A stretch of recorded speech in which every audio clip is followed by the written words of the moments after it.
গভীর রাত। স্থান শহরের উপকণ্ঠে এক পরিত্যক্ত ইটভাটা। চারপাশ অন্ধকার, নিস্তব্ধ। ভাঙাচোরা ইট, লোহার মরিচা ধরা যন্ত্রাংশ এখানে সেখানে পড়ে আছে। বাতাসে কেমন যেন একটা রুক্ষ আর ভ্যাপসা গন্ধ। আকাশে চাঁদ নেই, শুধু কয়েকটা তারা মিটিমিটি করছে। হঠাৎ করে নিস্তব্ধতা ভেঙে যায় এক বিকট শব্দে। লোহার ফটক ভেঙে ভেতরে প্রবেশ করে একজন মানুষ। তার নাম সৌরভ। প্রায় 30-35 বছর বয়স। তার পোশাক এলোমেলো, শরীরে আঘাতের চিহ্ন, কিন্তু তার চোখে মুখে জ্বলে প্রতিশোধের আগুন।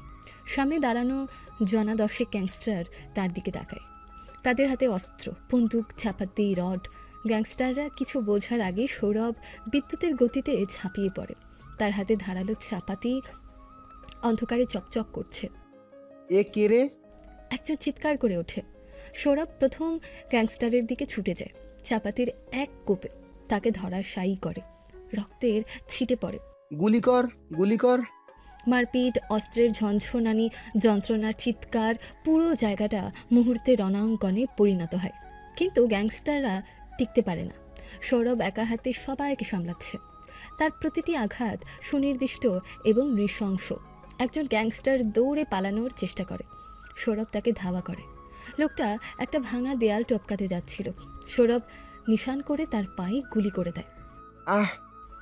সৌরভ তার উপর ঝাঁপিয়ে পড়ে, চাপাতি দিয়ে কুপিয়ে তাকে নৃশংসভাবে হত্যা করে। আরেকজন গ্যাংস্টার খোলা মাঠের দিকে যাচ্ছিল। সৌরভ তাকে লক্ষ্য করে গুলি চালায়। গুলি তার পিঠে লাগে। সে লুটিয়ে পড়ে। সৌরভ ধীরে ধীরে তার কাছে হেঁটে যায়। গ্যাংস্টারটা ব্যথায় কাতরাচ্ছে। সৌরভ খুব কাছ থেকে আরেকটা গুলি করে তাকে নিশ্চিহ্ন করে দেয়। ধীরে ধীরে গ্যাংস্টারদের প্রতিরোধ ভেঙে পড়ে। যারা বেঁচে আছে তাদের চোখে মুখে চরম ভয়। তারা ভয় কাঁপছে। বাঁচাও, প্লিজ বাঁচাও। একজন হাত জোর করে আকুতি জানায়। সৌরভ এগিয়ে যায়। তার চোখে কোনো দয়া নেই। তার মুখ পাথরের মতো কঠিন। সে আর কথা না বাড়িয়ে শেষ জীবিত গ্যাংস্টারদের নির্মমভাবে হত্যা করে। সবাই শেষ। চারদিকে শুধু নিথর দেহ আর রক্ত। শ্বাসরুদ্ধকর নীরবতা নেমে আসে। সৌরভ লাশের স্তূপের মাঝে দাঁড়ায়। তার শরীর থেকে ঘাম ঝরছে, নিঃশ্বাস ভারী। এবার তার দৃষ্টি যায় এক কোণে। সেখানে একজন লোক ভয়ে কুঁকড়ে আছে। সে পালানোর শেষ চেষ্টা করছিল। লোকটা দেখতে সৌরভের চেয়ে বয়সে ছোট। তার চোখে মুখে চরম টেরর। এই লোকটি সৌরভের ছোট ভাই। সৌরভ ধীরে ধীরে তার ছোট ভাইয়ের দিকে এগিয়ে যায়। ছোট ভাই কাঁপতে কাঁপতে পেছনে সরতে থাকে। ছোট ভাই ভয়ে কাঁপতে কাঁপতে হাত জোর করে বলে, ভাইয়া, ভাইয়া, আমাকে মেরো না প্লিজ। আমি তোমার ছোট ভাই, আমার কি দোষ? সৌরভ কথা বলে না। তার চোখ জ্বলছে। সে এগিয়ে যায়। দয়া করো ভাইয়া, প্লিজ শোনো, শোনো আমার কথা। ছোট ভাই আকুতি জানায়। সৌরভের মুখে কোনো পরিবর্তন আসে না। তার হাতে চাপাতিটা উঁচিয়ে ধরে। ভাইয়া, দয়া করো ভাইয়া, আমাকে মেরো না প্লিজ, আমি তোমার ছোট ভাই। সৌরভ কথা বলে না। তার চোখে সেই জমাট বাঁধা আক্রোশ। সে ধীরে ধীরে তার চাপাতিটা হাতে তুলে নেয়। আমার কি দোষ ভাইয়া? আমাকে কেন মারবে? আমি কিচ্ছু করিনি। তারও দোষ ছিল ভাইয়া। প্লিজ ভাইয়া শোনো, আমার কথা শোনো। সৌরভ তখনও নীরব। তার প্রতিটি পদক্ষেপে যেন কঠিন সংকল্প। সে তার ভাইয়ের খুব কাছে চলে আসে। প্লিজ, প্লিজ ভাইয়া, মা বাবা। হঠাৎ করে মা বাবার নাম উচ্চারণ করে কান্নায় ভেঙে পড়ে। তাদের মুখটা মনে করো ভাইয়া। সৌরভ একটু নড়ে না। ভাইয়ের আকুতি মিনতি তার কঠিন হৃদয়ে একটু দাগ কাটতে পারে না। তার আক্রোশ এখন কেবল এই লোকটির জন্য। সৌরভ ভাইয়ের কথার কোনো উত্তর না দিয়ে এক ভয়ঙ্কর চিৎকারের সাথে তার উপর ঝাঁপিয়ে পড়ে। ছোট ভাইটি প্রাণপণে চিৎকার করে প্রতিরোধের চেষ্টা করে, কিন্তু সৌরভের শক্তির কাছে তা নেহাতই তুচ্ছ। চরম আক্রোশে সৌরভ তার ছোট ভাইয়ের বুকের বাম পাশে চাপাতি ঢুকিয়ে দিয়ে নড়াচড়া করে, আবার বের করে অন্য পাশে ঢুকিয়ে নাড়াচাড়া করে, যেন আরও বেশি করে কষ্ট ও ব্যথা অনুভব করতে পারে। তারপর হুট করে এলোপাথারি কোপাতে শুরু করে। ভাইটির আর্তনাদ কিছুক্ষণের মধ্যেই থেমে যায়। চরম আক্রোশে সৌরভ তার ছোট ভাইকে নির্মমভাবে হত্যা করে। ভয়ঙ্কর দৃশ্য। রক্তে ভেসে যায় জায়গাটা। কাজটা শেষ করে ক্লান্ত শরীরে সৌরভ লাশের স্তূপের মাঝে দাঁড়ায়। তার হাতে রক্তমাখা অস্ত্র। চোখে তখনও প্রতিশোধের আগুন জ্বলছে। কিছুক্ষণ পর দূরে পুলিশের সাইরেনের ক্ষীণ শব্দ শোনা যায়। যা ক্রমশ স্পষ্ট হতে থাকে। সৌরভ স্থির দাঁড়িয়ে অপেক্ষা করে। তার মুখে কোনো পরিবর্তন নেই। কিছুক্ষণের মধ্যে নাইমা নামের একজন মহিলা অফিসারের নেতৃত্বে বেশ কয়েকটা পুলিশের গাড়ি এসে ঘটনাস্থলে পৌঁছায়। অফিসাররা দ্রুত এলাকাটি ঘিরে ফেলে। ঘটনাস্থলের ভয়াবহতা দেখে তাদের মুখে আতঙ্কের ছাপ স্পষ্ট হয়। অনেকেই শিউরে ওঠে। নাইমা দৃঢ় দৃষ্টিতে পরিস্থিতি পর্যবেক্ষণ করেন এবং লাশের স্তূপের মাঝে দাঁড়িয়ে থাকা সৌরভকে লক্ষ্য করেন। ভেতরে যান, সাবধানে পা ফেলবেন, কোনো প্রমাণ যেন নষ্ট না হয়। ফরেনসিক টিম আর মেডিকেল টিমকে দ্রুত ঢুকতে বলুন। নির্দেশ দেন নাইমা। কয়েকজন অফিসার সতর্ক পদক্ষেপে ভেতরে প্রবেশ করে। তাদের টর্চ লাইটের আলো অন্ধকারে বিভৎস দৃশ্যগুলো উন্মোচিত করে। একজন অফিসার ফিসফিস করে ওঠে, ও মাই গড! স্যার, এ কি অবস্থা? অন্য একজন কনস্টেবল বলে, লাশের সংখ্যা দেখে তারা স্তম্ভিত। এতগুলো লাশ, বিভৎস! এটা কি কসাইখানা নাকি? একজন অফিসার ঘৃণায় মুখ বিকৃত করে। নাইমা ভেতরে প্রবেশ করেন। তিনি প্রতিটি লাশের দিকে স্থির দৃষ্টিতে তাকান। তার মুখে কোনো আবেগ নেই, কিন্তু চোখ বলছে ভেতরের তীব্র শকের কথা। তিনি লাশের সংখ্যা গণনা করেন। তার দৃষ্টি যায় কোণার দিকে, যেখানে সব শেষ লাশটি পড়ে আছে। ওই কোণে কে? জীবিত? নাইমা সেদিকে ইশারা করেন। অফিসাররা সেই দিকে তাকায়। অন্ধকারে একজন লোক দাঁড়িয়ে আছে, নড়াচড়া করছে না। অস্ত্র ফেলো, হাত তোলো। তুমি কে? একজন অফিসার চেঁচিয়ে ওঠে। লোকটার কেউ না, সৌরভ। ধীর পায়ে হেঁটে লাশের স্তূপের মাঝখান থেকে বেরিয়ে আসে। তার হাতে কোনো অস্ত্র নেই। তার পোশাক রক্তে ভেজা, চেহারা ধুলো মাখা, কিন্তু তার চোখে মুখে কোনো ভয় বা অনুশোচনা নেই। সে একদম নির্বিকার। কোনো মুভমেন্ট নয়, হাত পেছনে নাও। অফিসাররা বন্দুক তাক করে। সৌরভ ধীরে ধীরে তার হাত পেছনে নিয়ে আসে, কোনো প্রতিরোধ করে না। অফিসাররা তার কাছে এসে তাকে ধরে ফেলে, হাত করা পরিয়ে দেয়। নাইমা এগিয়ে আসেন। তিনি সৌরভের মুখের দিকে স্থির দৃষ্টিতে তাকান। সৌরভের চোখ শূন্য, গভীরে হয়তো কিছু লুকিয়ে আছে, কিন্তু তা বোঝা যাচ্ছে না। নাইমা জিজ্ঞেস করেন, তোমার নাম কি? সৌরভ কোনো উত্তর দেয় না, শুধু তার চোখে চোখ রাখে এক মুহূর্ত। কি হয়েছে এখানে? কারা এরা? আর শেষের জন্য ওই যে ওখানে পড়ে আছে ও কে? নাইমা শেষের লাশের দিকে ইশারা করেন। এটাই সৌরভের ছোট ভাই। সৌরভ সেই লাশের দিকে একবার তাকিয়ে আবার নীরব হয়ে যায়। তার চোখে কোনো পরিবর্তন আসে না। থানায় নিয়ে চলো ওকে, আলাদা সেলে রাখো, কোনো কথা বলে রেকর্ড করবে। নাইমা নির্দেশ দেন। অফিসারের সৌরভকে নিয়ে গাড়িতে তোলে। সৌরভ তখনও চুপচাপ গাড়ির পেছনের সিটে বসে সে বাইরের দিকে তাকিয়ে থাকে। জানে পৃথিবীতে যা ঘটেছে তার সাথে তার কোনো সম্পর্ক নেই। শহরের পুলিশ স্টেশন, সময় ঘটনার কয়েক ঘন্টা পর। সৌরভকে থানায় আনা হয়েছে। তার প্রাথমিক মেডিকেল চেক আপ ও ফর্মালিটি চলছে। তাকে হ্যান্ডকাফ পরানো অবস্থায় দেখা যায়। সে তখন একদম নির্বিকার। একজন পুলিশ অফিসার নাইমাকে বলে, লোকটা পুরো পাথর, একটা কথাও বলছে না ম্যাডাম, নাম জিজ্ঞেস করলেও তাকাচ্ছে না। অন্য একজন বলে, এমন ঠান্ডা মাথায় এতগুলো খুন ভাবা যায় না। আর শুনেছি লাশের মধ্যে নাকি ওর নিজের ভাইও আছে, শেষের জন, যাকে একদম বীভৎসভাবে মারা হয়েছে, সেটাই নাকি ওর ভাই। নাইমা নিজের অফিসে বসে আছে। তার টেবিলের সামনে সেই ক্রাইম সিনের ভয়ঙ্কর সব ছবি, লাশের স্তূপের ছবি, ভাইয়ের বিভৎস লাশের ক্লোজ আপ এবং সৌরভের মুখ আর হ্যান্ডকাফ পরা ছবি। নাইমা লাশের ছবিগুলোর দিকে তাকিয়ে থাকেন। বিশেষ করে সেই ছোট ভাই লাশের ছবিটা তাকে ভাবিয়ে তোলে। এত ঘৃণা! নিজের ভাইকে এভাবে হত্যা করতে পারার পেছনে কি কারণ থাকতে পারে? নিজের ভাই? কেন? কিসের এত আক্রোশ? নাইমা নিজেই নিজেকে জিজ্ঞেস করেন। এই লোকগুলো তো গ্যাংস্টার মনে হচ্ছে, গ্যাংওয়ার। কিন্তু একটা ভাই তার নিজের ভাইকে এভাবে মারবে কেন? গ্যাংয়ের সমস্যা হলেই? তার সাথে থাকা একজন জুনিয়র অফিসার আসে। ম্যাডাম, ফরেনসিক টিম কাজ করছে, লাশের প্রাথমিক শনাক্তকরণ হচ্ছে, লোকটার আঙ্গুলের ছাপ নেওয়া হয়েছে, পরিচয় জানার চেষ্টা চলছে, কিন্তু সে কিছু বলছে না। নাইমা সৌরভের ছবির দিকে তাকান। ক্রাইম সিনটা ছিল ভয়াবহ। দেখলে মনে হবে যেন একটা নিছক খুন নয়, কোনো হিসেব মেটানো হয়েছে। একতরফা আক্রমণ। আর লোকটার চোখে নাইমা কিছুক্ষণ থেমে থাকেন।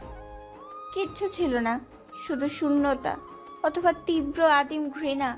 যে এত বড় নৃশংস হতে পারে তার পেছনে নিশ্চয়ই বড় কোনো কারণ আছে। নাইমা চেয়ারে হেলান দেন। এই লোকটাকে, এর অতীত কি, কেন সে এমন হলো, সেই রহস্য উন্মোচন করতে হবে। নাইমা তার টেবিলের ড্রয়ার থেকে একটা পুরনো ফাইল বের করেন। ওর পরিচয় পাওয়ার সাথে সাথেই ওর ব্যাকগ্রাউন্ড চেক করা শুরু করো, স্কুল, কলেজ, চাকরি, পরিবার, সবকিছু। আমি জানতে চাই কে এই সৌরভ খান। মনে মনে সৌরভ খান নামটা ব্যবহার করে, কারণ পুলিশ তার পরিচয় বের করার চেষ্টা করছে। জি ম্যাডাম, আমি ব্যবস্থা করছি। জুনিয়র অফিসার ফাইল নিয়ে চলে যায়। নাইমা একা বসে থাকে। তার সামনে পড়ে থাকে ভয়াবহ সব ছবি। তার মনে কেবলই প্রশ্ন ঘুরপাক খেতে থাকে, কে এই মানুষটা, কি ছিল তার অতীত, কি এমন ঘটলো যে একজন মানুষ এমন বিভৎস খুনি হয়ে গেল, নিজের ভাইকেও ছাড়লো না। তারপর নাইমা ধীরে ধীরে সৌরভের কাছে যায়। তোমার নাম কি? সৌরভ মাথা উঁচু করে নাইমার দিকে তাকায়, গম্ভীর কণ্ঠে উত্তর দেয়, আমার নাম সৌরভ। এখন তোমাকে আমি যে প্রশ্নগুলো করব তার সঠিক উত্তর দেবে। আমি প্রস্তুত। বলো এবার, কেন এতগুলো মানুষকে নির্মমভাবে হত্যা করলে? কি এমন হয়েছিল যার জন্য তুমি আমার ছোট ভাইকেও ছাড় দিলে না? এই প্রশ্নের উত্তর খুঁজতে গেলে তাকে ফিরতে হবে পেছনে, অনেক পেছনে। তাহলে চলুন জেনে আসি সৌরভের পেছনের গল্প। কে এই সৌরভ, আর কেনই বা এতগুলো খুন সে করল। কয়েক বছর আগের কোনো এক সকাল, ভোরের আলো ফুটেছে। একটা ছোট ঘরে ঘুম থেকে উঠে যুবক সৌরভ, 25 বা 30 বছর বয়সী হবে। তার চোখে মুখে নতুন দিনের ক্লান্তি ও কর্মব্যস্ততার ছাপ। সে বিছানা গুছিয়ে নেয়। ঘরের একপাশে তার মায়ের ছবি রাখা, যা দেখে বোঝা যায় সে হয়তো পরিবার থেকে দূরে থাকে বা পরিবারের দায়িত্ব তার উপর। সে দ্রুত তৈরি হয়ে নেয়, গায়ে চাপায় একটা সাধারণ শার্ট প্যান্ট। বাইরে বেরিয়ে সে লোকাল বাসে ওঠে। বাসের ভিড়ে ঠাসাঠাসি। তার মুখে কোনো অভিযোগ নেই, এটাই তার রোজকার জীবন। বাসে বসে এসে খবরের কাগজ দেখে। তার চোখে মুখে বড় হওয়ার, ভালো কিছু করার স্বপ্ন লুকিয়ে আছে। সৌরভ শহরের একটা নামকরা 5 স্টার হোটেলে প্রবেশ করে। বাইরে থেকে দেখলে চোখ ধাঁধানো চাকচিক্য। সে সরাসরি চলে যায় হোটেলের ব্যাক এরিয়ার স্টাফ রুমে। সেখানে আরও অনেক ওয়েটার, কিচেন স্টাফ, ক্লিনাররা রয়েছে। সবাই নিজেদের ইউনিফর্ম পরছে, কাজের জন্য প্রস্তুত হচ্ছে। সৌরভ তার ওয়েটারের কালো প্যান্ট, সাদা শার্ট আর ওয়েস্ট কোট পরে নেয়। টাই ঠিক করতে করতে সহকর্মীদের সাথে টুকটাক কথা হয়। কিছু সহকর্মী বন্ধুত্বপূর্ণ, কেউ বা একটু ইগোকেন্দ্রিক। এই সৌরভ, আমার টেবিলটা একটু দেখে দিস তো, আমি আসছি। একজন সহকর্মী হয়তো কিছুটা সিনিয়রিটি দেখায় সৌরভকে উদ্দেশ্য করে বলে। সৌরভ শান্তভাবে উত্তর দেয়, হ্যাঁ, হয়ে গেছে প্রায়। ছোট কাজ করিস তাই বলে এত ঢিলেমি করবি? গেস্ট সামলানো চারটিখানি কথা নয়, তোর তো শুধু অর্ডার নেয়া আর খাবার সার্ভ করা। সহকর্মীটা কিছুটা তাচ্ছিল্যের সুরে বলে। সৌরভ হালকা হাসে, কোনো প্রতিবাদ করে না। সে জানে এখানে হায়ার কি আছে। সে নতুন আর নিচের দিকের স্টাফ, তাকে মানিয়ে চলতে হবে। ঠিক আছে ভাই, চেষ্টা করছি আরও ফাস্ট হওয়ার। তারা সবাই একসাথে কাজের জন্য হোটেলের রান্নাঘর, সার্ভিং এরিয়া, রেস্টুরেন্টগুলোতে বেরিয়ে যায়। এই সময়টা সাধারণত ব্যস্ত হয়ে ওঠে। হোটেলের অত্যন্ত বিলাসবহুল ডাইনিং হলে সৌরভ ওয়েটারের কাজ করছে।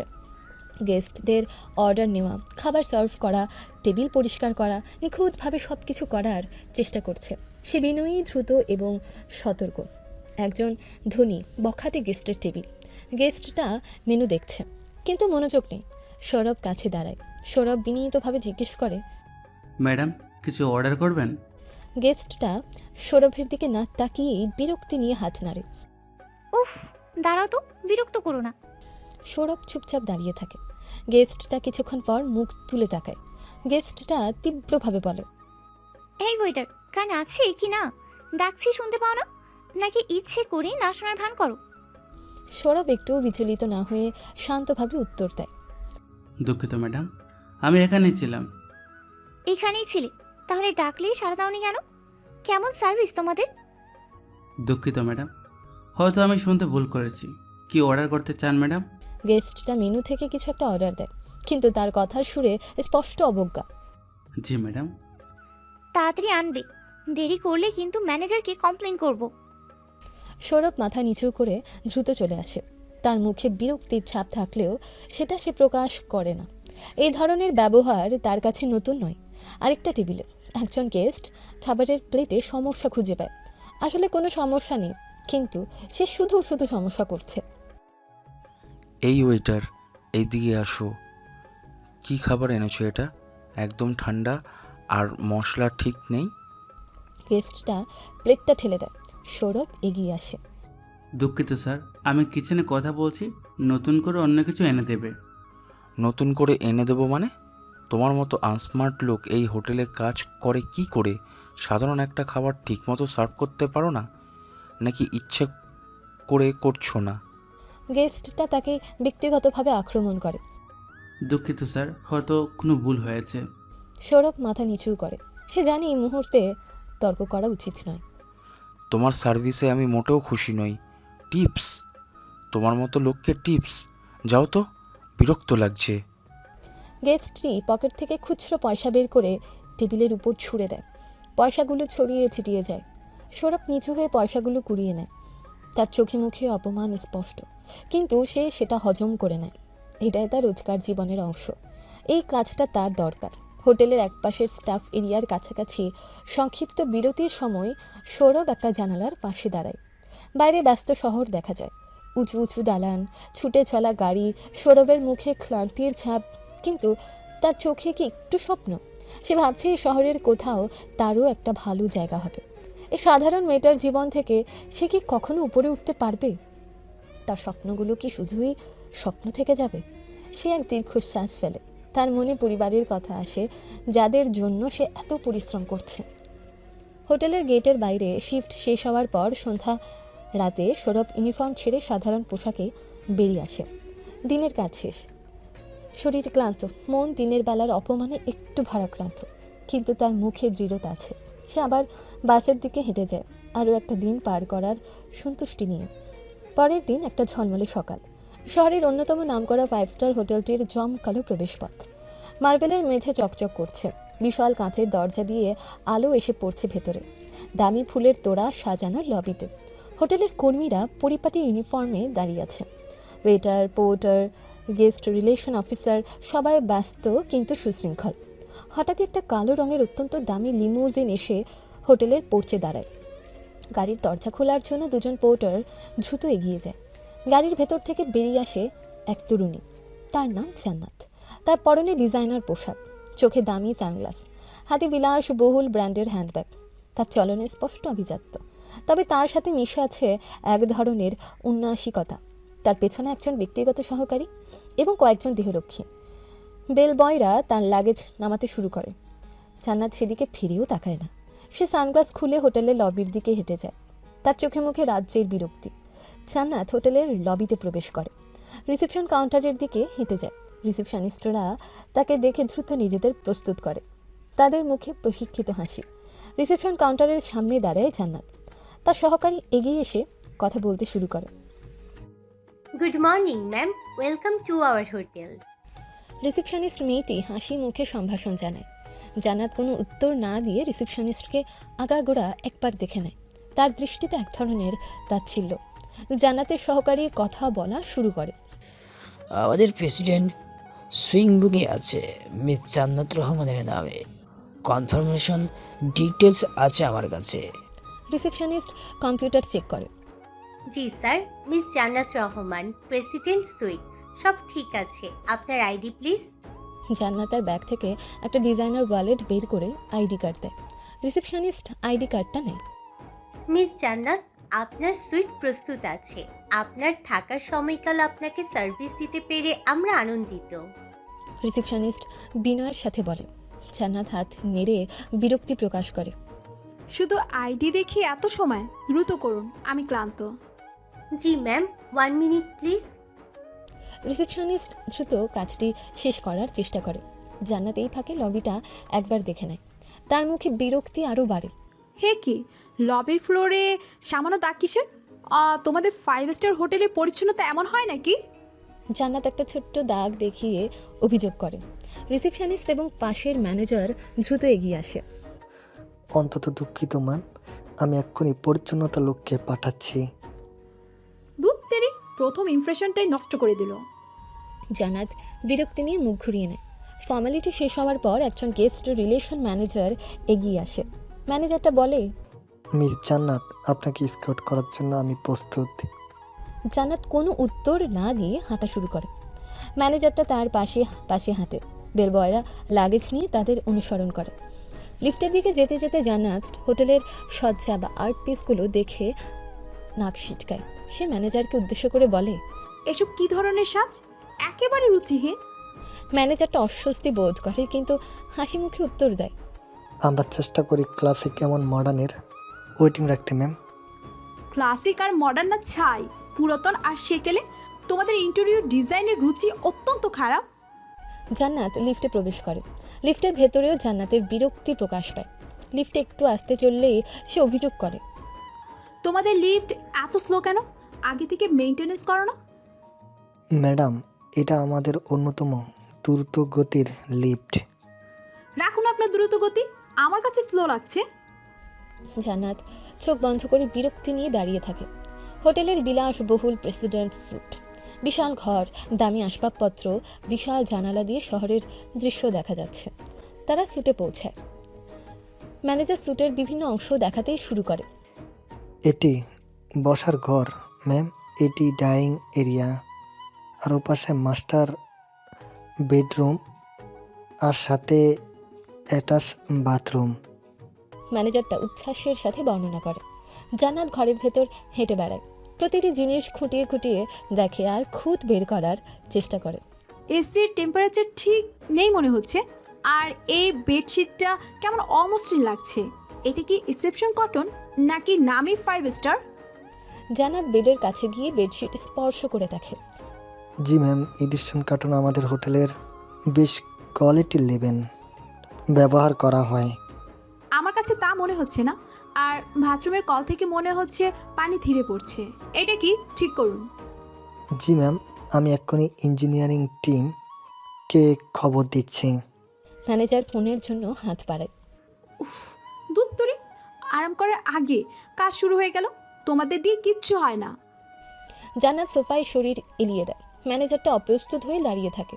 জান্নাতের সহকারী লাগেজ গোছানোর ব্যবস্থা করতে থাকে। হোটেলের একটা ব্যস্ত রেস্টুরেন্ট। দুপুরের খাবারের সময়। কয়েক ঘন্টা পর জান্নাত রেস্টুরেন্টে খেতে আসে, তার সাথে সহকারী ও দেহরক্ষী। রেস্টুরেন্টটা গেস্টদের ভিড়ে পূর্ণ। সৌরভ তার সেকশনে কাজ করছে, টেবিল পরিষ্কার করছে, অর্ডার নিচ্ছে, খাবার সার্ভ করছে। সে তার কাজে মনোযোগী এবং ব্যস্ত। জান্নাত একটা ভিআইপি টেবিলে বসে। সৌরভের সেকশনে পরে টেবিলটি। জান্নাত মেনু দেখে। সৌরভ তার টেবিলের কাছে যায়, পকেট থেকে একটা ছোট নোটপ্যাড বের করে। ম্যাডাম, আপনার অর্ডার নিতে পারি? সৌরভ বিনীতভাবে জিজ্ঞেস করে। জান্নাত মুখ তুলে তাকায়। সৌরভকে দেখে তার মুখে বিরক্তির রেখা ফুটে ওঠে। সম্ভবত সকালে লবিতে বা অন্য কোথাও একবার দেখেছিল তাকে। একজন সাধারণ ওয়েটার। তুমি কি এই সেকশনের দায়িত্ব তোমার? জি ম্যাডাম, আমার নাম সৌরভ, আমি এই টেবিলের দায়িত্বপ্রাপ্ত ওয়েটার। সৌরভ শান্তভাবে উত্তর দেয়। জান্নাত নাক ছিটকায়। তোমার মতো একটা সাধারণ ওয়েটার আমার টেবিলের দায়িত্বে? তোমার হোটেলে কি ভালো ওয়েটারের অভাব? সৌরভের মুখে অপমান স্পষ্ট হয়, কিন্তু সে পেশাদারিত্ব বজায় রাখে। দুঃখিত ম্যাম, আমি আমার দায়িত্ব পালন করছি। হ্যাঁ, তোমার সার্ভিস নিশ্চয়ই তেমন ভালো হবে না। তবু বলো, কি আছে মেনুতে? জান্নাত মেনু এগিয়ে দেয়। সৌরভ মেনুর বিশেষ আইটেমগুলো বলতে শুরু করে। জান্নাত বিরক্তি নিয়ে শোনে। থাক, আর বলতে হবে না। আমার যা চাই তা মেনুতে আছে কিনা আমি দেখি। জান্নাত নিজেই মেনু দেখে। কিছুক্ষণ পর অর্ডার দেয়। অর্ডারের মাঝেও তার কথার সুরে তাচ্ছিল্য স্পষ্ট। এই খাবারটা যেভাবে বলি সেভাবে বানাতে বলবে, আর একটু এদিক ওদিক হলে কিন্তু খবর আছে। জি ম্যাম, আপনার এক্স্যাক্ট ইনস্ট্রাকশন কিচেনে জানিয়ে দিচ্ছি। সৌরভ অর্ডার নোট করে নিয়ে চলে যাওয়ার সময় জান্নাত আবার ডাকে। আই ওয়েটার, শোনো। সৌরভ ফিরে আসে। জি ম্যাম। তোমার ইউনিফর্মটা কেমন নোংরা লাগছে। হোটেলের ওয়েটারদের ইউনিফর্ম এত অপরিষ্কার কেন থাকবে? এটাই তোমাদের হোটেলের স্ট্যান্ডার্ড? জান্নাত সৌরভের শার্টের আননোটিসড একটা ছোট দাগ দেখিয়ে দেয়। সৌরভ তার শার্টের দিকে তাকায়। হয়তো কাজের সময় অসাবধানতা বশত লেগেছে। সে বিব্রত বোধ করে। দুঃখিত ম্যাম, কাজের সময় লেগেছে হয়তো, আমি ঠিক করে নিচ্ছি। হয়তো নয়, লেগেছি। ভালো করে দেখে কাজ করতে পারো না, শুধু শুধু হোটেলের রিপুটেশন নষ্ট করছো। জান্নাত কড়া ভাষায় কথাগুলো বলে। দুঃখিত ম্যাম। সৌরভ দ্রুত সেখান থেকে সরে আসে আর তার মুখ কালো হয়ে যায় অপমানে। হোটেলের স্টাফরুমে দুপুরের খাবারের সময়ের বিরতি। সৌরভ স্টাফরুমে আসে, অন্য ওয়েটাররাও আছে, তাদের মুখেও ক্লান্তির ছাপ। সৌরভ একটা চেয়ারে বসে, তার চেহারা দেখে বোঝা যায় সে বেশ আপসেট। একজন সহকর্মী এগিয়ে আসে। কিরে সৌরভ, কি হয়েছে? চেয়ারে এমন লাগছে কেন? আর বলিস না, একটা গেস্ট এসেছে। কি ভয়াবহ অহংকারী, কথা বলার ধরন দেখলে মনে হয় আমরা মানুষ নই। কোন গেস্ট? নতুন ভিপিটা নাকি? প্রেসিডেন্ট সুইটে উঠেছে যে। হ্যাঁ ওটাই, মিস জান্নাত রহমান। এত অহংকার কেন মানুষের কে জানে। আরে ভাই, ওদের পয়সা আছে তো তাই। ওরা মনে করে পয়সা দিয়ে সব কেনা যায়। আমাদের মতো খেটে খাওয়া মানুষদের তো ওরা গোনাই ধরে না। আমার ইউনিফর্মে সামান্য একটা দাগ লেগে যে কথা শোনালো, মনে হলো আমি কত বড় অন্যায় করে ফেলছি। সৌরভ এখনও সেই অপমানের ঘোর থেকে বের হতে পারেনি। বাদ দে দোস্ত, এসব আমাদের জীবনের অংশ, এসব মেনে নিয়েই কাজ করতে হয়। হোটেলের ভালো গেস্টও আছে অনেক, তাদের কথার ভাব। কিন্তু এভাবে তুচ্ছ তাচ্ছিল্য ভালো লাগে না। থাকে তোর টেবিলে কিন্তু সার্ভিস ভালো দিতে হবে। শুনেছি এই মিস জান্নাত রহমানের কমপ্লেন করার স্বভাব আছে। জানি, চেষ্টা করছি। হোটেলের ম্যানেজারের অফিস, সে বিকেল। জান্নাত ম্যানেজারের সাথে কথা বলছে। সে রেস্টুরেন্টে তার অভিজ্ঞতার কথা বলছে। ম্যানেজার স্যার, হ্যাঁ, আপনার ওয়েটারের স্ট্যান্ডার্ড এত নিম্নমানের কেন?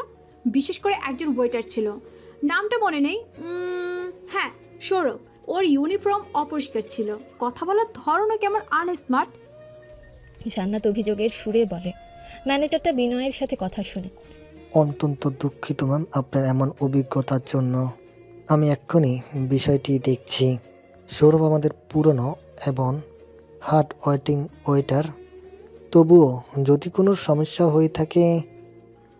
হার্ড ওয়ার্কিং হলেই হবে না, প্রেজেন্টেশন বলে একটা কথা আছে। 5 স্টার হোটেলের ওয়েটারদের আরও স্মার্ট হওয়া উচিত। আমি আপনার হোটেলের ওভারঅল সার্ভিসে মোটেও খুশি নই। ম্যাম, আমরা নিশ্চিত করছি আপনার বাকিটা সময় যেন খুব আরামদায়ক হয়। আপনার কোনো রেকমেন্ড থাকলে জানাবেন প্লিজ। ম্যানেজারটা তাকে শান্ত করার চেষ্টা করে। রিকোয়ারমেন্ট তো অনেক আছে, কিন্তু আপনাদের সার্ভিস দেখে আমার আস্থা চলে যাচ্ছে। জান্নাত চলে যাওয়ার জন্য ওঠে। এই দৃশ্য থেকে বোঝা যায় জান্নাতের অহংকার শুধু সৌরভের প্রতি নয়, হোটেলের প্রায় সব স্টাফের প্রতি। হোটেলের করিডোর, দিনের শেষ। সৌরভ ডিউটি শেষে বাসায় ফেরার জন্য প্রস্তুত হচ্ছে। তার মুখে ক্লান্তির ছাপ। সে হেঁটে যাচ্ছে, এমন সময় সে দূর থেকে জান্নাতকে দেখতে পায়। জান্নাত ফোনে কারোর সাথে কথা বলছে। তার মুখে এখনও সে আভিজাত্য আর আত্মতুষ্টি। সৌরভ এক মুহূর্তের জন্য দাঁড়িয়ে যায়। সে জান্নাতের দিকে তাকিয়ে থাকে। এই সমাজের দুই প্রান্তে থাকা দুটা মানুষ, একজন চরম বিত্তশালী ও অহংকারী, আরেকজন সাধারণ খেটে খাওয়া মানুষ যে রোজ অপমানের শিকার হয়। সৌরভের চোখে হয়তো এক ধরনের বিষণ্ণতা আর চাপা ক্ষোভ ফুটে ওঠে। সে কিচ্ছু না বলে পথ পরিবর্তন করে অন্যদিকে হেঁটে যায়।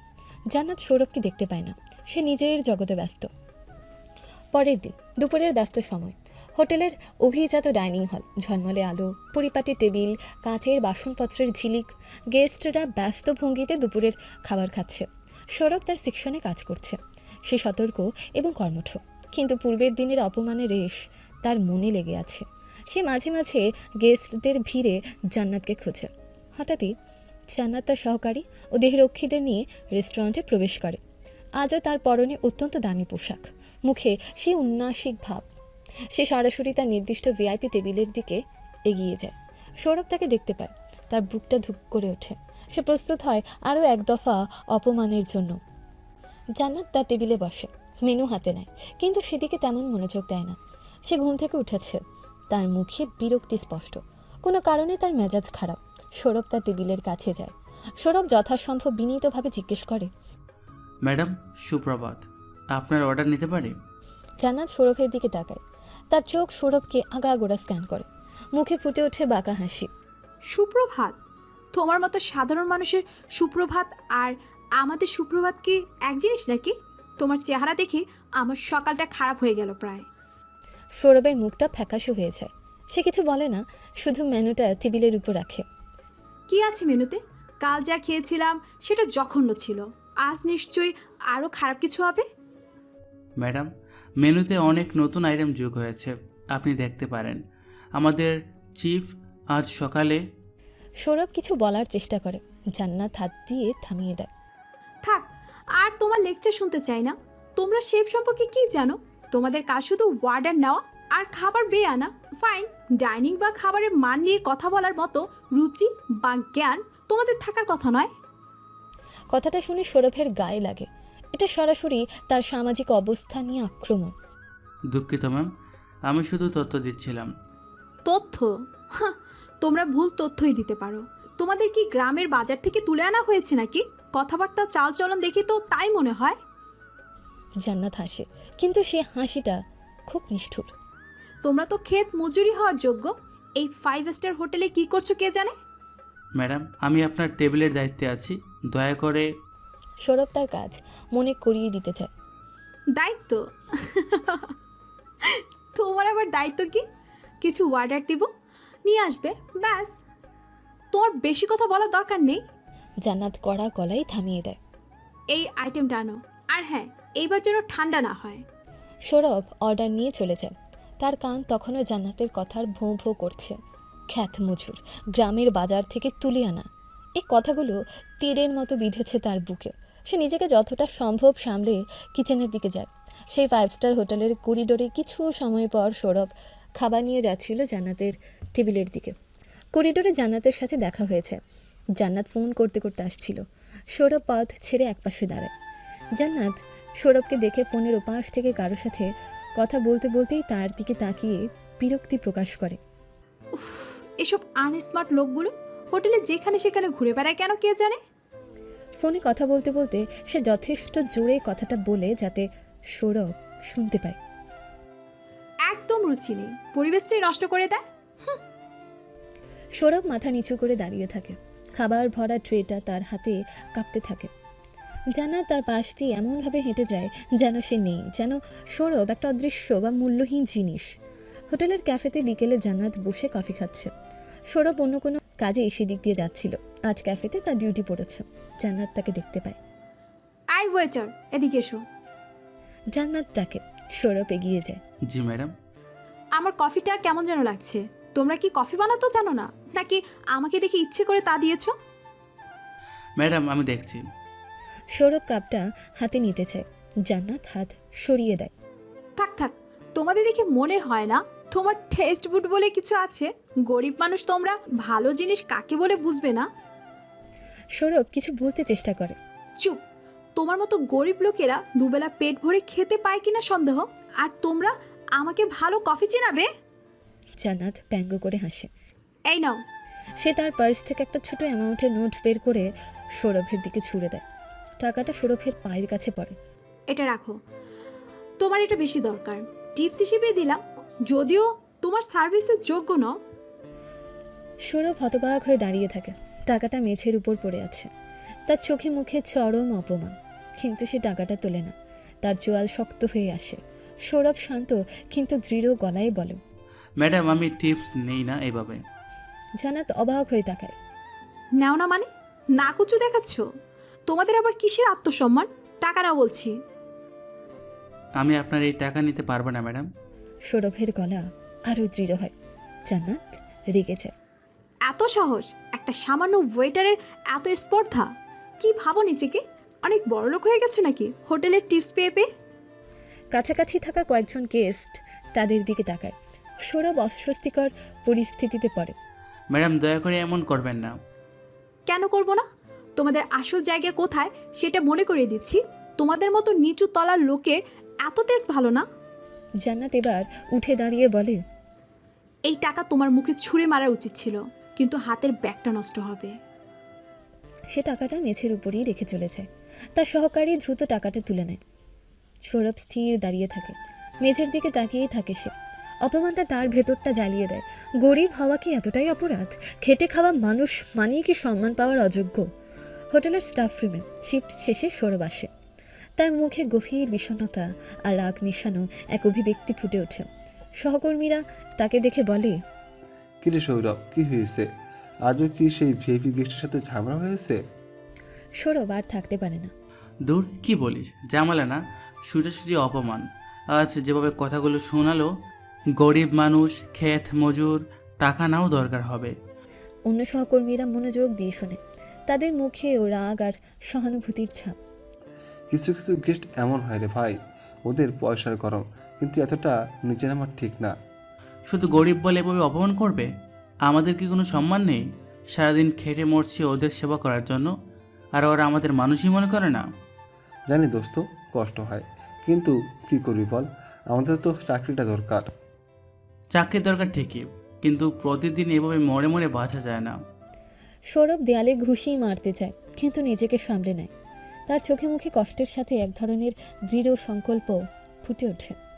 2 দিন পর বিকেলে 5 স্টার হোটেলটার জমকালো লবি, আলো ঝলমল করছে, গেস্টরা আসা যাওয়া করছে। রিসেপশন এলাকা এবং লবির একপাশে কফি শপ। সৌরভ আজ লবিতে ডিউটিতে আছে। গেস্টদের নির্দেশনা দেওয়া বা ছোটোখাটো কাজে সাহায্য করা তার দায়িত্ব। সে পরিপাটি ইউনিফর্মে দাঁড়িয়ে আছে, মুখে পেশাদারি গাম্ভীর্য। জান্নাত তার স্যুট থেকে নেমে এসে লবি দিয়ে হেঁটে যাচ্ছে, হয়তো কোথাও বের হবে। তার পরনে দামি পোশাক, হাতে মোবাইল ফোন। জান্নাত হেঁটে যাচ্ছে লবি দিয়ে, তার সহকারী তার পেছনে। হঠাৎ তার মোবাইল ফোনটা হাত থেকে ফসকে যায় এবং মার্বেলের মেঝের উপর পড়ে যায়। বিকট শব্দ হয়। ফোনটা অনেক দামি, স্ক্রিনটা ভেঙে চৌচির হয়ে যায়। জান্নাতের মুখ ফ্যাকাশে হয়ে যায়। তার জন্য এটা শুধু ফোন নয়, তার কাজেরও সামাজিক যোগাযোগের মূল মাধ্যম। সে হতবাক হয়ে মেঝেতে পড়ে থাকা ফোনটার দিকে তাকিয়ে থাকে। তার সহকারী দ্রুত এগিয়ে আসে। ম্যাম, ও নো। সহকারী ফোনটা তোলার জন্য নিচু হয়। কয়েকজন গেস্ট এবং হোটেলের স্টাফের দৃষ্টি তাদের দিকে যায়। জান্নাতের বিরক্তি আর রাগ মুহূর্তে কয়েক গুণ বেড়ে যায়। এই মুহূর্তে সে অসহায় বোধ করে, যা তার অভ্যস্ত নয়। আমার ফোন! জান্নাত উত্তেজিত হয়ে ওঠে। দেখছো কি হয়েছে? পুরো ভেঙে গেল। ঠিক সেই সময় সৌরভ কাছেই দাঁড়িয়েছিল। ঘটনাটা দেখে এসে দ্রুত এগিয়ে যায়। ম্যাডাম, আমি কি সাহায্য করতে পারি? সৌরভ বিনীতভাবে জিজ্ঞেস করে। জান্নাত সৌরভকে দেখে আরও বিরক্ত হয়। এই সেই ওয়েটার যাকে এসে এত অপমান করেছে। এই মুহূর্তে সে চায় না এমন কেউ তাকে এই অবস্থায় দেখুক। তোকে কে ডেকেছে? যাও এখান থেকে, এটা তোমাদের মতো লোকের বোঝার বিষয় নয়। সৌরভ একটু বিচলিত হয় না, সে পরিস্থিতিটা বোঝে। জান্নাতের সহকারী ফোনটা তোলে, স্ক্রিন দেখে হতাশ হয়। সহকারী বলে, ম্যাম, এটা মনে হয় ঠিক করা সম্ভব নয়। মানে কি সম্ভব নয়? আমার সব কাজ এই ফোনে। জান্নাত অধৈর্য হয়ে ওঠে, তার চোখে পানি প্রায় চলে আসে। এই প্রথম সৌরভ তার অসহায়ত্ব দেখতে পায়। সৌরভ তখনও কাছে দাঁড়িয়েছিল। সে ফোনটা দেখে। ম্যাডাম, যদি অনুমতি দেন আমি দেখতে পারি, হয়তো ডাটা রিকভার করা সম্ভব। সৌরভ শান্তভাবে বলে, তার গলায় কোনো অহংকার নেই, শুধু সাহায্যের আন্তরিক প্রস্তাব। জান্নাত অবাক হয়ে তাকায়। এই লোকটা যাকে সে এত অপমান করেছে, সে এখন তাকে সাহায্য করার প্রস্তাব দিচ্ছে। তার মুখ থেকে রুক্ষ কথাটা বের হওয়ার আগে সৌরভ আবার বলে। সৌরভ বলে, আমাদের পরিচিত একজন আছে, খুব ভালো মোবাইল ইঞ্জিনিয়ার। জরুরি হলে সে এখনই এসে দেখতে পারবে। জান্নাতের সহকারী বলে ওঠে, ম্যাম, আমাদের এক্ষুনি একটা জরুরি কার্নেফুলি কল আছে, ফোনের ডাটা খুব দরকার। জান্নাত দ্রুত চিন্তা করে, তার কাছে এই মুহূর্তে ফোন আর তার ডাটা সবচেয়ে গুরুত্বপূর্ণ। সে সৌরভের দিকে তাকায়, তার চোখে মুখে অবিশ্বাস আর দ্বিধা, কিন্তু এই মুহূর্তে তার হাতে অন্য কোনো উপায় নেই। তুমি নিশ্চিত তোমার পরিচিত লোকটা পারবে? জান্নাত জিজ্ঞেস করে। তার গলার স্বর পূর্বের চেয়ে অনেক নরম, তবুও তাতে সংশয় মেশানো। জি ম্যাডাম, আমি ভরসা দিতে পারি। সৌরভের কণ্ঠে আত্মবিশ্বাস। জান্নাত এক মুহূর্ত ভাবে, তার অহংকার এবং প্রয়োজন, এই দুটার মধ্যে প্রয়োজনটাই জিতে যায়। ঠিক আছে, ডেকে আনো তোমার ইঞ্জিনিয়ারকে, জলদি। জি ম্যাডাম। সৌরভ দ্রুত ব্যবস্থা করতে চলে যায়। জান্নাত দাঁড়িয়ে থাকে, তার চোখে মুখে বিস্ময়ে। এই লোকটা যাকে সে তুচ্ছ জ্ঞান করেছে, সে এখন তার বিপদে এগিয়ে এলো এবং অত্যন্ত পেশাদারি এবং শান্তভাবে পরিস্থিতি সামলাচ্ছে। এটা তার ধারণার সাথে মেলে না। কিছু সময় পর সৌরভের পরিচিত মোবাইল ইঞ্জিনিয়ার আসে। সৌরভ তাকে জান্নাত ও তার সহকারীর সাথে পরিচয় করিয়ে দেয়। ইঞ্জিনিয়ার দ্রুত ফোনটা পরীক্ষা করতে শুরু করে। জান্নাত এবং তার সহকারী উদ্বেগের সাথে তাকিয়ে থাকে। সৌরভ একটু দূরে দাঁড়িয়ে পুরো বিষয়টা সুপারভাইজ করে। সে নিশ্চিত করে যে সব কিছু ঠিকঠাক চলছে। সফটওয়্যার ইঞ্জিনিয়ার দ্রুত কাজটা করে ফেলে। কিছুক্ষণের মধ্যে এসে জানায় ডাটা রিকভার করা সম্ভব হয়েছে এবং একটা নতুন ফোনে তা ট্রান্সফার করা যাবে। এটা সম্ভব হয়েছে। জান্নাতের সহকারী আনন্দিত হয়ে ওঠে। জান্নাতের মুখে স্বস্তি ফুটে ওঠে। সে ইঞ্জিনিয়ারকে ধন্যবাদ জানায়। সৌরভ বিনীতভাবে একটু দূরে দাঁড়িয়ে আছে। জান্নাত এগিয়ে আসে সৌরভের দিকে, তার মুখে এক ধরনের অকওয়ার্ডনেস। জান্নাত খুব নিচু গলায় বলে, ধন্যবাদ। যেন কথাটা বলতে তার কষ্ট হচ্ছে। এই প্রথম সে সৌরভকে ধন্যবাদ জানাচ্ছে। সৌরভ হাসে না, কিন্তু তার চোখে মুখে আন্তরিকতা ফুটে ওঠে। এটা আমার দায়িত্ব ম্যাম, গেস্টদের সাহায্য করা। দায়িত্ব? হুম। জান্নাত তার দিকে তাকায়। সে জানে এটা শুধু দায়িত্ব ছিল না, তার ব্যবহার সত্ত্বেও সৌরভ সাহায্য করেছে। তোমার ইঞ্জিনিয়ার খুব ভালো কাজ করেছে। জি ম্যাম, ওর হাত খুব ভালো। জান্নাত কিছুক্ষণ চুপ করে থাকে। সে কি বলবে বুঝতে পারছে না। তার অহংকারী সত্তা তাকে আটকাচ্ছে, কিন্তু আজকের ঘটনা তাকে বাধ্য করেছে ভিন্নভাবে ভাবতে। তোমার নাম কি বলেছিলে? জান্নাত জিজ্ঞেস করো, জানো সে প্রথমবার তার নাম জানতে চাইছে। সৌরভ ম্যাডাম। সৌরভ। জান্নাত নামটা উচ্চারণ করে। Well Sourav, thanks again. It's okay ma'am. জান্নাত তার কথা না বাড়িয়ে তার সহকারীর সাথে চলে যায়। সৌরভ দাঁড়িয়ে থাকে, তার মুখে এক ধরনের মিশ্র অনুভূতি, অপমান, কষ্ট এবং আজকের ঘটনায় সামান্য হলেও আত্মতৃপ্তি। জান্নাতের স্যুটে সেই রাতে জান্নাত একা বসে আছে। তার নতুন ফোনটা চার্জ হচ্ছে। তার মনে কেবলই ঘুরছে আজকের ঘটনা আর সৌরভের মুখটা। সে বারবার সৌরভের শান্ত আত্মবিশ্বাসী চেহারাটা কল্পনা করে। তার মনে পড়ে কিভাবে সে সৌরভকে গরিব, খ্যাত, মজুর বলে অপমান করেছে, আর সেই মানুষটাই আজ তার বিপদে এগিয়ে এলো। কোনো প্রতিদান বা স্বীকৃতির আশা না করে সে নিজেকে নিয়ে নতুন করে ভাবতে শুরু করে। তার ব্যবহার কি ঠিক ছিল? এই মানুষটা তো তার ধারণার চেয়ে সম্পূর্ণ ভিন্ন। তার সততা, তার পেশাদারিত্ব, তার ঠান্ডা মাথায় কাজ করার ক্ষমতা সব কিছুই জান্নাতকে মুগ্ধ করে। সে বুঝতে পারে মানুষকে তার পোশাক বা পেশা দিয়ে বিচার করা যায় না, তার ভেতরের মূল্যটাই আসল। সে রাতে হয়তো ঠিকমতো ঘুমোতে পারে না। তার মনে পরিবর্তন আসায় শুরু হয়েছে। সৌরভ নামের এই সাধারণ ওয়েটারটি তার মনে এক নতুন জায়গা করে নিচ্ছে, সম্পূর্ণ অপ্রত্যাশিতভাবে। এদিকে হোটেলের স্টাফরুম। সময় পরের দিন সকাল। সৌরভ স্টাফরুমে আসে। সহকর্মীরা তাকে দেখে। একজন সহকর্মী জিজ্ঞেস করে, কিরে সৌরভ, কাল শুনলাম তুই নাকি সেই ভিআইপি গেস্টের ফোন ঠিক করিয়েছিস।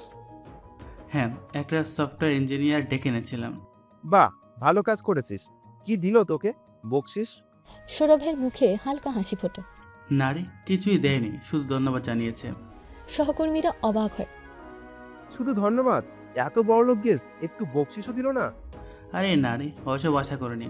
ওনার ফোনটা খুব দরকার ছিল, সাহায্য করতে পেরেছি, এরই বড় কথা। সৌরভ আন্তরিকভাবে বলে। এই কথাগুলো শুনে সহকর্মীরা বুঝতে পারে সৌরভ কেমন মানুষ। তার সততা আর পরোপকারী মনটা এখানে ফুটে ওঠে। এদিকে হোটেলের রেস্টুরেন্টের ক্যাফেতে সেই দিন দুপুরে জান্নাত রেস্টুরেন্টে আসে। আজও সৌরভ তার সেকশনে আছে। জান্নাত আজ তার টেবিলের দিকে হেঁটে যাওয়ার সময় সরাসরি সৌরভের দিকে তাকায়। তার চোখে সেই অহংকার নেই, আছে কিছুটা কুণ্ঠা এবং কৌতূহল। সৌরভ প্রস্তুত হয়। জান্নাত তার টেবিলে বসে। সৌরভ অর্ডার নিতে যায়। সৌরভ জিজ্ঞেস করে, ম্যাডাম, আপনার অর্ডার নিতে পারি? জান্নাত আজ মেনু না দেখে সৌরভের দিকে তাকায়। তার মুখে আজ মিকি হাসি বা তাচ্ছিল্য নেই। সৌরভ? সে নিচু গলায় নামটা উচ্চারণ করে। আমি আজ একটু হালকা কিছু খেতে চাই। সৌরভ অবাক হয়, আজ তার নাম ধরে ডাকলো এবং গলার স্বরও এত নরম। জি ম্যাডাম, হালকা খাবারের মধ্যে আমাদের সালাদ বোল বা ক্লিয়ার স্যুপ ভালো আছে, অথবা গ্রিল ফিশ। সৌরভ অপশনগুলো বলে। জান্নাত মনোযোগ দিয়ে শোনে। স্যুপ কেমন হবে? স্যুপটা খুব ফ্রেশ বানানো হয়েছে ম্যাম, আপনি চাইলে টেস্ট করে দেখতে পারেন। ঠিক আছে, তাহলে স্যুপই আনো। জান্নাত আজ কোনো অভিযোগ বা শর্ত দেয় না। সৌরভ অর্ডার নোট করে। জি ম্যাম। যাওয়ার আগে জান্নাত আবার বলে, সৌরভ, কালকে সাহায্যের জন্য আবারও ধন্যবাদ। সৌরভ ফিরে তাকায়। জান্নাতের চোখে মুখে আন্তরিকতা। It's okay ma'am. সৌরভের মুখে হালকা হাসি ফোটে। এই প্রথম জান্নাতের সামনে সে হাসলো। জান্নাতও প্রতি উত্তরে হালকা হাসে। এই হাসিটা স্বাভাবিক, আসল। তাদের মধ্যে প্রথমবার একটা সহজ মানবিক যোগাযোগ তৈরি হয়। হোটেলের লবির একটা শান্ত কোণ। সেই বিকেলে জান্নাত লবিতে বসে বই পড়ছে। সৌরভ কাজ দিয়ে হেঁটে যাচ্ছে। জান্নাত তাকে দেখতে পায়। সেই সৌরভকে ডাকে, সৌরভ 1 মিনিট দাঁড়াও তো। সৌরভ থমকে দাঁড়ায় এবং এগিয়ে আসে। জি ম্যাডাম। জান্নাত তার দিকে তাকায়। তার চোখে আর সেই ভেদাভেদ নেই, সে সৌরভকে একজন মানুষ হিসেবে দেখছে। তুমি এখানে কতদিন ধরে কাজ করছো? জান্নাত জিজ্ঞেস করে। এটা কোনো অভিযোগ বা সার্ভিসের মান নিয়ে প্রশ্ন নয়, সম্পূর্ণ ব্যক্তিগত কৌতূহল। সৌরভ একটু অবাক হয়। জান্নাত হঠাৎই তার ব্যক্তিগত বিষয় জানতে চাইছে। প্রায় 4 বছর হলো ম্যাডাম। 4 বছর? তোমার বাড়ি কি এখানেই? না ম্যাডাম, একটু দূরে। সৌরভ সংক্ষেপে উত্তর দেয়। সে এখনও কিছুটা সতর্ক। তোমার পরিবারে কে কে আছেন? সৌরভ দ্বিধা করে। পরিবারের কথা সে সাধারণত কারোর সাথে শেয়ার করে না, কিন্তু জান্নাতের গলার স্বরে এবার কোনো তাচ্ছিল্য নেই, আছে কেবল আগ্রহ। আমার মা আর একটা ছোট ভাই আছে ম্যাডাম। ও, তুমি তাদের জন্য এখানে কাজ করো? জি ম্যাডাম, পরিবারকে সাপোর্ট করার জন্য। জান্নাতের মুখে এক ধরনের নরম অভিব্যক্তি ফুটে ওঠে। সে বুঝতে পারে সাধারণ ওয়েটারের কাঁধেও অনেক দায়িত্ব। তার ভেতরের মানুষটা জান্নাতের অহংকারের আড়ালে এতদিন চাপা ছিল। তোমার ছোট ভাই কি করে? এখনো পড়াশোনা করছে ম্যাডাম। সৌরভ উত্তর দেয়। সে রাজু সম্পর্কে বেশি কিছু বলে না। জান্নাত তার প্রশ্ন করে না। সে সৌরভের সততা, দায়িত্ববোধ দেখে মুগ্ধ হয়। এই সহজ কথোপকথনের মাধ্যমে তাদের মধ্যে এক ধরনের মানবিক সংযোগ স্থাপিত হয়। জান্নাতের মনে সৌরভের প্রতি থাকা পূর্বের সকল নেতিবাচক ধারণা দূর হয়ে যায়। ভালো থাকো সৌরভ। আপনিও ভালো থাকবেন। সৌরভ চলে যায়। জান্নাত তার দিকে তাকিয়ে থাকে। তার মুখে হাসি ফুটে ওঠে। এই হাসিটা তার ভেতরের পরিবর্তনের প্রতিফলন।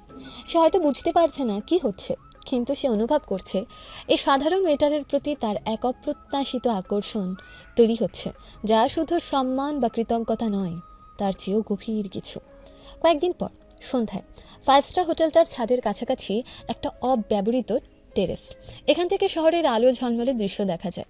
জায়গাটা সাধারণত স্টাফদের প্রবেশ নিষিদ্ধ, কিন্তু সৌরভ কিছু কাজের সূত্রে এই এলাকা সম্পর্কে জানে। স্থানটা কিছুটা নির্জন কিন্তু মনোরম। সূর্য অস্ত গেছে। শহরের আকাশ কমলা আর লালে মিশে একাকার। 5 স্টার হোটেলের ব্যস্ততা ডাউনস্টিয়ার্সে, কিন্তু ছাদের কাছাকাছি এই টেরেসটা শান্ত। শুধুমাত্র দূরে শহরের মৃদু কোলাহল ভেসে আসে। সৌরভ চুপচাপ দাঁড়িয়েছে রেলিং ধরে। পরনে তার হোটেলের ইউনিফর্ম নয়, সাধারণ ফর্মাল পোশাক। তার চোখে মুখে এক ধরনের অপেক্ষা আর চাপা উত্তেজনা। কিছুক্ষণ পর টেরেসের দরজা খুলে প্রবেশ করে জান্নাত। তার পরনে এলিগ্যান্ট পোশাক, কিন্তু হোটেল লবির মতো জমকালো নয়। সে যেন একটু আড়াল করতে এই পোশাক বেছে নিয়েছে। তার মুখে আর সেই ভয়ঙ্কর অহংকার নেই, আছে এক অন্যরকম স্নিগ্ধতা আর অস্থিরতা। সে একা এসেছে। জান্নাত ধীরে ধীরে সৌরভের দিকে এগিয়ে আসে। সৌরভ তার দিকে ফিরে তাকায়। দুজন দুজনের চোখের দিকে তাকায়। এই দৃষ্টিতে সম্মান, কৌতূহল আর এক নতুন অনুভূতি খেলা করে। সৌরভ নিচু গলায় জিজ্ঞেস করে, আপনি এসেছেন ম্যাডাম? হ্যাঁ, এসেছি, কিন্তু সর্বপ্রথম তোমার একটা ব্যবহার চেঞ্জ করতে হবে। কি? আগে এই আপনি আপনি সম্বোধন থেকে তুমিতে আসতে হবে, আর আমাকে ম্যাডাম নয় জান্নাত বলে ডাকতে হবে। না ম্যাডাম, আপনি কোথায় আর আমি কোথায়, এটা হয় না। কেন হয় না? দেখো, আমি কিন্তু ওই অহংকারী জান্নাত নই, ওকে? সো আমি যেটা বললাম সেটা লক্ষ্মী ছেলের মতো পালন করো। আচ্ছা ঠিক আছে। জান্নাত মুচকি হেসে বলে, গুড বাই। তারপর তারা কিছুক্ষণ চুপ করে দাঁড়িয়ে থাকে। তাদের মাঝে দূরত্বটা ভৌতিক নয়, মানসিক, সমাজের তৈরি দূরত্ব। সৌরভ বলে, আমি ভাবিনি তুমি আসবে। কেন আসবো না? তুমি আসতে বললে, আর আমি আসবো না? জান্নাত পাল্টা প্রশ্ন করে। তার মুখে হালকা হাসি ফোটে। এই হাসিটা মেকি নয়, স্বতঃস্ফূর্ত। আমি তো হোটেলের একজন সাধারণ স্টাফ, আর তুমি? সৌরভের কথা শেষ হওয়ার আগেই জান্নাত বলে ওঠে, আর আমি একজন গেস্ট, ধনী গেস্ট। জান্নাত সৌরভের কথাটা সম্পূর্ণ করে দেয়। আমি জানি সৌরভ, কিন্তু এখানে আমরা শুধু দুজন মানুষ, তাই না? সৌরভ জান্নাতের চোখের দিকে তাকায়। সে চোখে সত্যিটা দেখতে পায়। তার ভেতরটা শান্ত হয়ে আসে। হ্যাঁ, শুধু দুজন মানুষ। তারা রেলিংয়ের ধারে এসে দাঁড়ায়।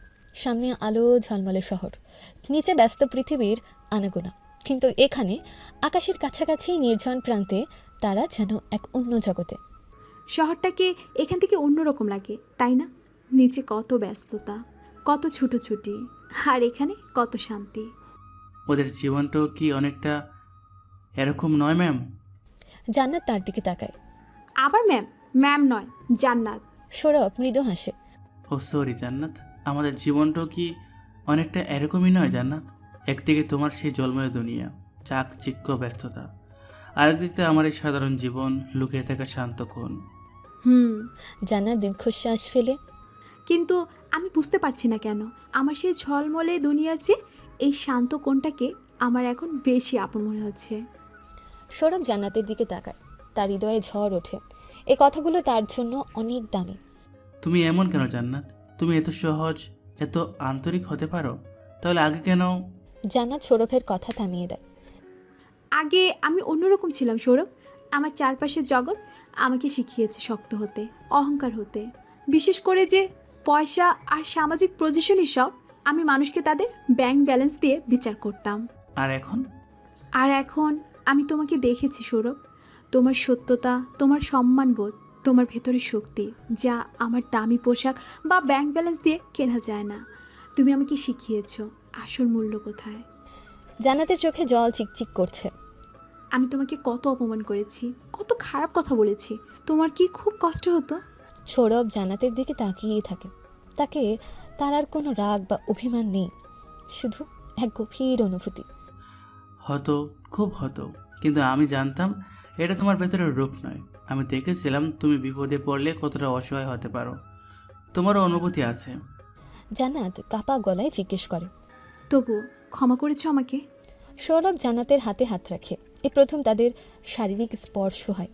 স্পর্শটা কোমল, আবেগময়। আমার তোমার প্রতি কোনো রাগ নেই জান্নাত। তুমি যা ছিলে সেটা তোমার পরিবেশ তোমাকে তৈরি করেছিল। তুমি আসলে কেমন সেটা আমি এখন দেখেছি। আর সব থেকে বড় কথা হলো যে নিজের ভুল নিজে বুঝতে পারে, তার থেকে বড় জ্ঞানী মানুষ আর কেউ হতে পারে না। জান্নাত সৌরভের হাত ধরে, তাদের আঙুলগুলো একে অপরের সাথে জড়িয়ে যায়। শহরের আলো তাদের হাতে এসে পড়ে, এক মায়াবী আভা তৈরি করে। তুমি জানো সৌরভ, তুমি আসার আগে আমার জীবনটা এত একা ছিল। চারপাশে কত মানুষ, এত চাকচিক্য, কিন্তু কেউ আমার আপন ছিল না। সব কিছু যেন মেয়েকে। জান্নাত তার ভেতরের কথাগুলো খুলে বলতে শুরু করে। আমি হাসপাতাল সবার সাথে মিশতাম, কিন্তু ভিতরে ভিতরে খুব একা ছিলাম। আর এখন আমি তোমাকে খুঁজে পেয়েছি। তোমার মতোই এক সৎ মানুষ খুঁজেছিলাম। এখন আর আমার একা লাগে না। জান্নাতের চোখে মুখে এক গভীর ভালোবাসা ফুটে ওঠে।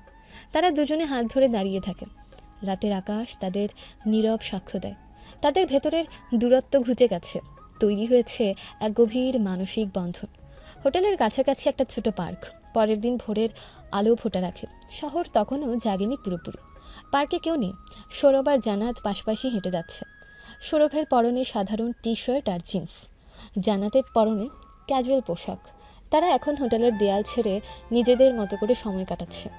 সৌরভ মৃদু হেসে জিজ্ঞেস করে, তোমার ঘুম ভাঙতে কষ্ট হয়নি তো আজ? না, তোমার সাথে দেখা হবে ভাবলে আমার ঘুম এমনিতেই চলে যায়। জান্নাত হাসি মুখে উত্তর দেয়, তার হাসিটা মুক্ত পাখির মতন। তার একটা বেঞ্চে বসে। ভোরের ঠান্ডা বাতাস গায়ে লাগে। আমার জীবনের সবচেয়ে শান্তির মুহূর্তগুলো এখন তোমার সাথে কাটাচ্ছি সৌরভ। এই নীরবতা, এই ঠান্ডা বাতাস, কোনো আর্টিফিশিয়াল নেই। আমার কাছেও তোমার জলমলে দুনিয়াটা বাইরে থেকে দেখতে ভালো লাগলেও ভেতরে যে কত চাপ আর একা থাকা সেটা আমি বুঝতে পারছি এখন। আর তোমার জীবনটা, হোটেলের কাজ, পরিবারকে সাপোর্ট করা সহজ নয়, তাই না? সহজ নয়, তবে অভিযোগ নেই। ছোটবেলা থেকে এভাবেই বড় হয়েছে। তোমার মায়ের কথা বলো, তোমার ছোট ভাইয়ের কথা বলো। জান্নাত আগ্রহ নিয়ে জানতে চায়। সে সৌরভের জীবনের প্রতিটি দিক জানতে আগ্রহী। সৌরভ তার পরিবার সম্পর্কে বলে, তার মায়ের সংগ্রাম, ছোট ভাইয়ের পড়াশোনা। তার কথায় স্নেহ আর দায়িত্ববোধ ফুটে ওঠে। জান্নাত মুগ্ধ হয়ে শোনে। তুমি তোমার পরিবারের জন্য এত কিছু করো, তুমি অসাধারণ সৌরভ। জান্নাত তার হাতে হাত রাখে। আমি শুধু আমার দায়িত্ব পালন করছি। এটা শুধু দায়িত্ব নয়, এটা ভালোবাসা। তোমার ভিতরে এই ভালোবাসাটা আমাকে স্পর্শ করেছে। জান্নাত সৌরভের চোখে চোখ রাখে। তাদের দৃষ্টিতে গভীর অনুরাগ। তারা আরও কিছুক্ষণ বসে থাকে। তাদের কথাবার্তা আরও ব্যক্তিগত হয়। তারা একে অপরের স্বপ্ন, ভয়, দুর্বলতাগুলো জানতে পারে। তাদের সম্পর্কটা শুধু আকর্ষণের মধ্যে সীমাবদ্ধ থাকে না, গভীর বন্ধুত্ব আর বোঝাপড়ার মধ্য দিয়ে ভালোবাসার জন্ম নেয়। এভাবেই কিছুদিন কেটে গেল। মাঝে দেখা করা, মন খুলে কথা, ঘোরাফেরা করা, একজন আরেকজনের হাত ধরে তাদের মধ্যে গভীর এক সম্পর্ক হয়ে উঠেছে। কিন্তু এই গভীর সম্পর্ক কি চিরজীবন থাকবে? নাকি তাদের জীবনে কোনো এক কালো ছায়া এসে সব ধ্বংস করে দেবে। হোটেলের ছাদের সেই টেরেস। কয়েকদিন পর, গভীর রাত, শহর এখন শান্ত, শুধু আলো জ্বলছে, আকাশ অন্ধকার, তবে তারারা জ্বলছে, তারারা উজ্জ্বল। সৌরভ আর জান্নাত সে টেরেসের রেলিং ধরে দাঁড়িয়ে আছে। তাদের দূরত্ব ঘুচে গেছে অনেক আগে। তারা একে অপরের খুব কাছাকাছি দাঁড়িয়ে, কখনো হাত ধরে, কখনো একে অপরের কাঁধে মাথা রাখে। জান্নাত ফিসফিস করে বলে, তুমি আমার জীবনে আসার আগে আমি ভাবতেই পারিনি ভালোবাসা এমন হতে পারে। আমিও না জান্নাত, ভাবিনি তোমার মতো কেউ। সৌরভের গলা আবেগপ্রবণ হয়ে আসে। আমার মতো কেউ কি? জান্নাত মুখ তুলে তাকায়। সৌরভ সরাসরি বলে, আমার মতো একজন সাধারণ ওয়েটারকে ভালোবাসতে পারে। জান্নাত সৌরভের মুখটা দুহাতে ধরে। তার চোখে গভীর ভালোবাসা আর দৃঢ়তা। ভালোবাসা সামাজিক অবস্থা দেখে হয় না সৌরভ, হলে সেটা হয়তো ভালোবাসা নয়, হিসেব। আমি তোমার ভেতরের মানুষটাকে ভালোবেসেছি, তোমার আত্মাকে। তারা একে অপরকে গভীরভাবে আলিঙ্গন করে। এই আলিঙ্গনে তাদের সমাজের ভেদাভেদ, ভবিষ্যতের চিন্তা সব কিছু যেন মুছিয়ে যায়। শুধু থাকে দুজন মানুষের পিওর ভালোবাসা। তারারা যেন তাদের ভালোবাসার সাক্ষ্য দিচ্ছে। তারা হাসে, কথা বলে, ভবিষ্যতের স্বপ্ন দেখে, যদিও জানে সেই পথ সহজ নয়। সে টেরেস বা তাদের পছন্দের কোনো গোপন মিলিত হওয়ার জায়গা। আরও কিছুদিন পর, রাত, সৌরভ আর জান্নাত বসে আছে। তাদের সম্পর্ক এখন ভালোবাসার গভীর সমুদ্রে। কোনো দ্বিধা নেই, লুকোচুরি নেই নিজেদের অনুভূতির মধ্যে, শুধু সমাজের কাছে লুকানো। জান্নাত আজ একটু অন্যরকম লাগছে, কিছুটা চিন্তিত, কিন্তু তার চোখে দৃঢ় সংকল্প। জান্নাত সিরিয়াস গলায় বলে, সৌরভ, তোমাকে একটা কথা বলতে চাই। বলো জান্নাত, কি হয়েছে? সৌরভ চিন্তিত হয়। জান্নাত সৌরভের হাত ধরে, তার চোখে চোখ রাখে, আর কণ্ঠস্বর আবেগে দৃঢ়। জান্নাত সরাসরি বলে, আমি আর এভাবে লুকিয়ে থাকতে চাই না সৌরভ, এই লুকোচুরি আমার আর ভালো লাগে না। সৌরভ বুঝতে পারে জান্নাত কী বলতে চাইছে। তার বুকটা কেঁপে ওঠে। কিন্তু জান্নাত, তুমি জানো এটা কতটা কঠিন? তোমার পরিবার, আমার পরিবার, সমাজ। আমি জানি। জান্নাত সৌরভের কথা থামিয়ে দেয়। আমি সব জানি, কিন্তু আমি এটাও জানি যে আমি তোমাকে ছাড়া বাঁচতে পারবো না। জান্নাতের চোখে এক গভীর আবেগ ফুটে ওঠে। সে এক মুহূর্ত ইতস্তত করে, তারপর সব দ্বিধা ঝেড়ে ফেলে দেয়। তার গলায় চরম দৃঢ়তা। জান্নাত সৌরভের পুরো নাম ধরে ডাকে, সৌরভ খান। হ্যাঁ জান্নাত। সৌরভ অপেক্ষা করে। জান্নাত সরাসরি সৌরভের চোখের দিকে তাকিয়ে বিয়ের প্রস্তাব দেয়। তার কণ্ঠে যেন দ্বিধা বা কুণ্ঠা নেই, এটা তার ভেতরের ভালোবাসারই প্রকাশ। আমি তোমাকে বিয়ে করতে চাই সৌরভ।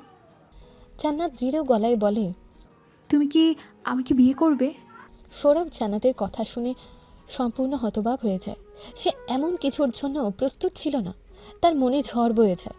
জান্নাতের মতো একজন মেয়ে তার মতো একজন সাধারণ ওয়েটারকে বিয়ের প্রস্তাব দিচ্ছে, এটা কি সম্ভব?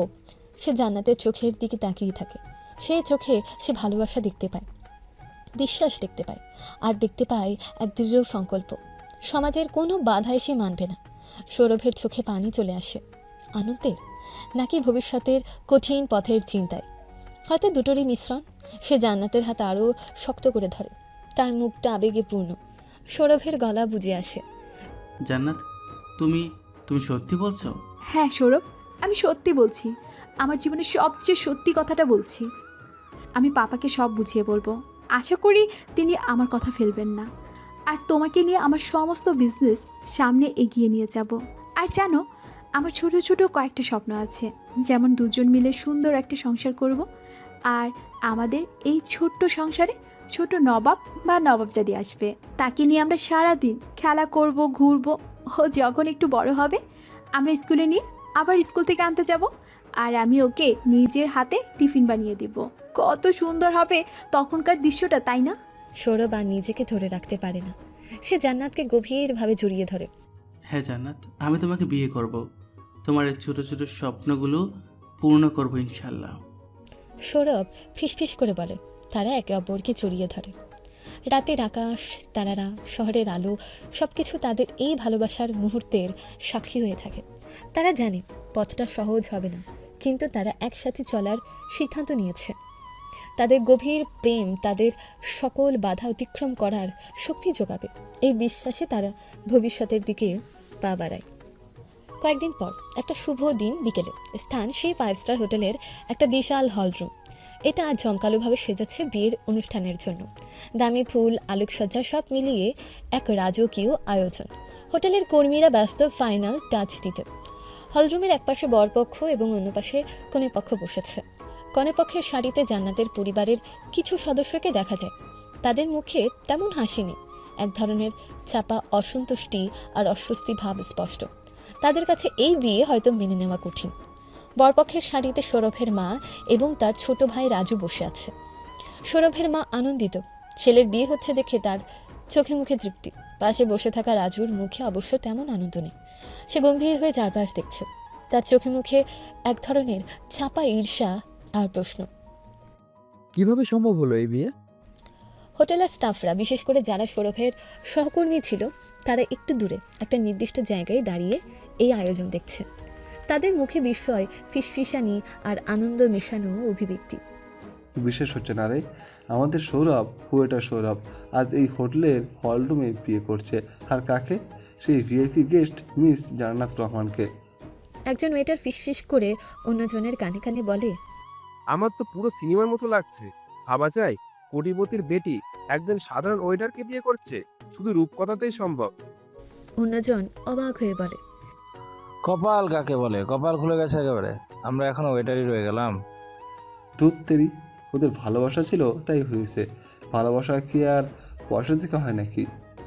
ভালোবাসা ঠিক আছে, কিন্তু এত বড় ডিফারেন্স। জান্নাত ম্যাডাম দেখতে কি সুন্দর আর কত ভালো, সৌরভের জন্য এর চেয়ে ভালো কিছুই হতেই তো পারতো না। কিন্তু ওদের সংসার টিকবে তো? এত বড় ডিফারেন্স, সমাজের লোকজন কি বলবে? কথাগুলো সৌরভের কানে যায় না। সে তখন ভেতরে তৈরি হচ্ছে বিয়ের পোশাক পরে। তার পরনে বাঙালি বরের পোশাক, পাঞ্জাবি। তাকে ভীষণ খুশি আর উজ্জ্বল দেখাচ্ছে। পাশে তার মা আছেন, ছেলের মাথায় হাত বুলিয়ে দিচ্ছে। সৌরভ তার মাকে বলে, মা, আমার বিশ্বাস হচ্ছে না এটা সত্যি হচ্ছে। এটা সত্যি বাবা, সব তোমার সততা আর ভালোবাসার জোর। আল্লাহ সব ঠিক করে দিয়েছেন। ঠিক সেই মুহূর্তে রাজু ঘরে ঢোকে। সে সৌরভকে বরের পোশাকে দেখে। তার মুখে জোর করে আনা হাসি।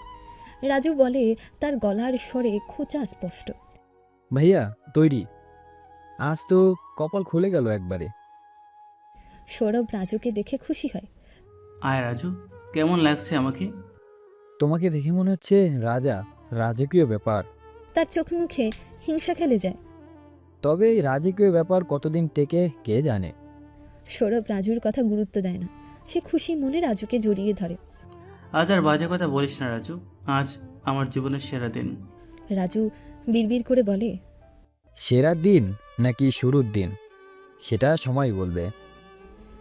তার দৃষ্টিতে এক ভয়ঙ্কর অন্ধকার ছায়া। হলরুমের মঞ্চের পাশে বিয়ের অনুষ্ঠান শুরু হচ্ছে। জান্নাতকে নিয়ে আসা হয়। সে টুকটুকে লাল বেনারসি পরে এসেছে, সোনার গয়নায় সেজেছে। তাকে অসম্ভব সুন্দরী লাগছে। তবে তার মুখে সে অধ্যত্ত নেই, আছে লাজুক হাসি আর এক গভীর প্রশান্তি। সে বাবার পাশে বসে আছে। যদিও তার বাবা খুশি নন। সৌরভ মঞ্চে আসে। জান্নাতকে দেখে তার চোখ আটকে যায়। তার মনে হয় জান্নাতকে আজ পর্যন্ত এত সুন্দর লাগেনি। তাদের চোখে চোখে কথা হয়। সেই দৃষ্টিতে ভালোবাসা, বিশ্বাস আর একসঙ্গে নতুন জীবন শুরুর। 3 কবুলের মধ্যে তাদের বিয়ে হয়। আরও বাকি সব ফর্মালিটি শেষ করে। সৌরভ ও জান্নাত একে অপরের পাশে বসে। একজন সাধারণ ওয়েটারের সাথে কোটিপতির মেয়ের বিয়ে, যা সম্ভব হয়েছে কেবল তাদের ভালোবাসার জোরে। দূরে দাঁড়িয়ে থাকা সৌরভের সহকর্মীরা হাততালি দেয়, আনন্দে চিৎকার করে। রাজু একপাশে দাঁড়িয়ে সব কিছু দেখছে। তার চোখে মুখে কোনো আনন্দ নেই, শুধু ঝলন্ত ঈর্ষা। জান্নাতকে এই পোশাকে সৌরভের পাশে বসে থাকতে দেখে তার ভেতরের আগুন জ্বলে ওঠে। জান্নাতকে তার চাই। সৌরভের এই সুখ তার সহ্য হচ্ছে না। তার মনে একটা কুৎসিত পরিকল্পনা দানা বাঁধতে শুরু করে। বলরুমের পাশে রিসেপশন। বিয়ের সম্পূর্ণ হওয়ার পর অতিথিরা নতুন দম্পতিকে শুভেচ্ছা জানাচ্ছে। জান্নাতের পরিবারের লোকজন দায়সারাভাবে ফর্মালিটিস সারছে। সৌরভের মা খুব খুশি মনে সবার সাথে কথা বলছে। সৌরভ ও জান্নাত একসাথে দাঁড়িয়ে আছে। তাদের মুখে হাসি, হাতে হাত ধরা। তারা একে অপরের দিকে তাকিয়ে আছে গভীর ভালোবাসা নিয়ে। সৌরভের সহকর্মীরা এগিয়ে আসে। সৌরভ, অসাধারণ লাগছে তোদের দুজনকে। অভিনন্দন সৌরভ, আজ আমাদের সবার দিন। আমাদের হোটেলের ওয়েটার আজ কোটিপতির জামাই। দোয়া করি তোরা সুখী হ। সৌরভ হেসে সবার সাথে হাত মেলায়। ধন্যবাদ সবাইকে। জান্নাত, এরা সব আমার কলিগ, ভাইয়ের মতো। জান্নাত হাসি মুখে সবার দিকে তাকিয়ে হাত নাড়ে। আপনারাও ভালো থাকবেন। জান্নাত ম্যাডাম মানে এখন ভাবি, আপনি এত ভালো। আমাদের সৌরভের মতো একজন ভালো মানুষের জন্যই আপনি পারফেক্ট। দোস্ত, কপাল তো একেবারে আকাশের মতো খুলে গেছে তোর। ওয়েটার থেকে সরাসরি জমিদার। একজন পিঠ চাপড়ে বলে। সৌরভ হাসে। এই মুহূর্তগুলো তার পরিশ্রম আর ভালোবাসার ফল। রাজু কাছেই দাঁড়িয়েছিল, সে এগিয়ে আসে, মুখে তার সে জোর করা হাসি। রাজু বলে, অভিনন্দন ভাইয়া ভাবি। তার চোখে মুখে অন্যরকম দৃষ্টি। আয় রাজু। সৌরভ রাজুকে কাছে টানে। জান্নাত, রাজু তো আমার ছোট ভাই, তোমার দেবর। জান্নাত হাসি মুখে রাজুকে দেখে। দেবর মশাই, আবার দেখা হলো। হ্যাঁ ভাবি, এইবার পাকাপাকি দেখা। রাজু জান্নাতের দিকে তাকিয়ে কথাটা বলে। তার চোখের দৃষ্টি স্বাভাবিকের চেয়ে বেশি গভীর। জান্নাত একটু অস্বস্তি বোধ করে। তোমরা এবার রেস্ট নাও, আজ অনেক ধকল গেছে। রাজু বলে যেন খুব কেয়ারি। সৌরভ আর জান্নাত রাজুর কথায় সায় দেয়। তারা সবার কাছ থেকে বিদায় নিয়ে রওনা হয় তাদের নতুন বাড়ির দিকে। রাজু তাদের চলে যাওয়া দেখতে থাকে। তার মুখে সে জোর করা হাসি মিলিয়ে যায়। ফুটে ওঠে এক অন্ধকার সংকল্প। জান্নাত তার চাই, যেভাবেই হোক সৌরভের সুখ সে ধ্বংস করবে।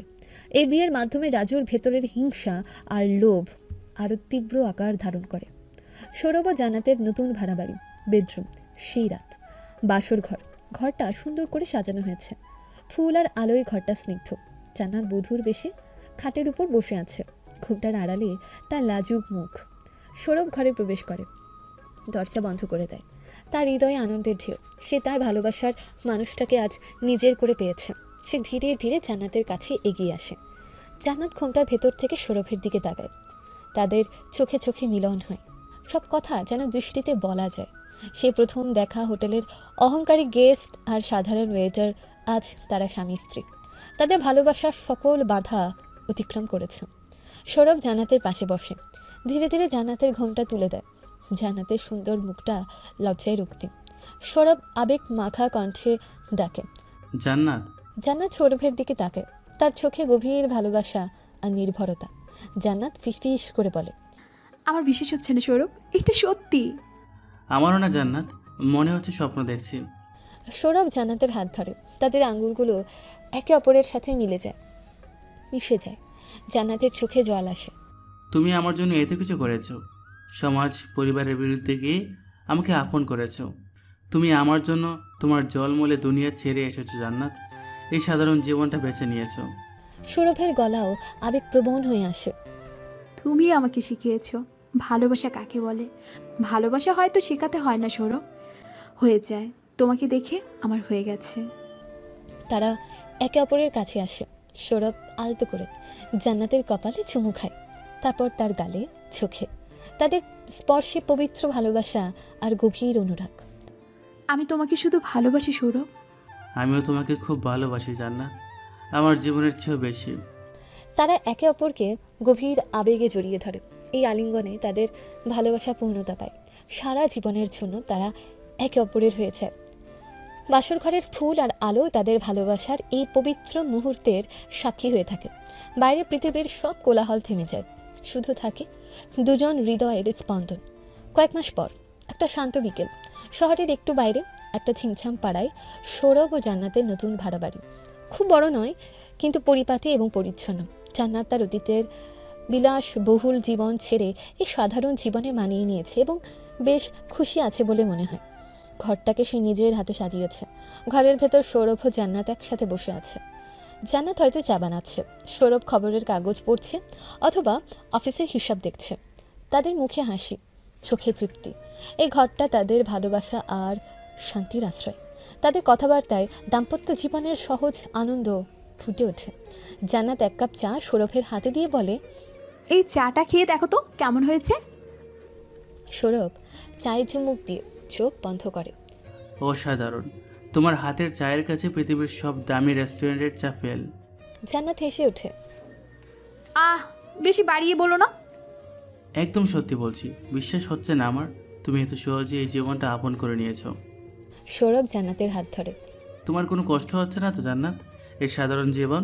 জান্নাত সৌরভের দিকে তাকিয়ে তার হাতে হাত রাখে। একটুও না সৌরভ, আমার জীবনের সবচেয়ে দামি জিনিস আমি পেয়ে গেছি, সেটা তুমি।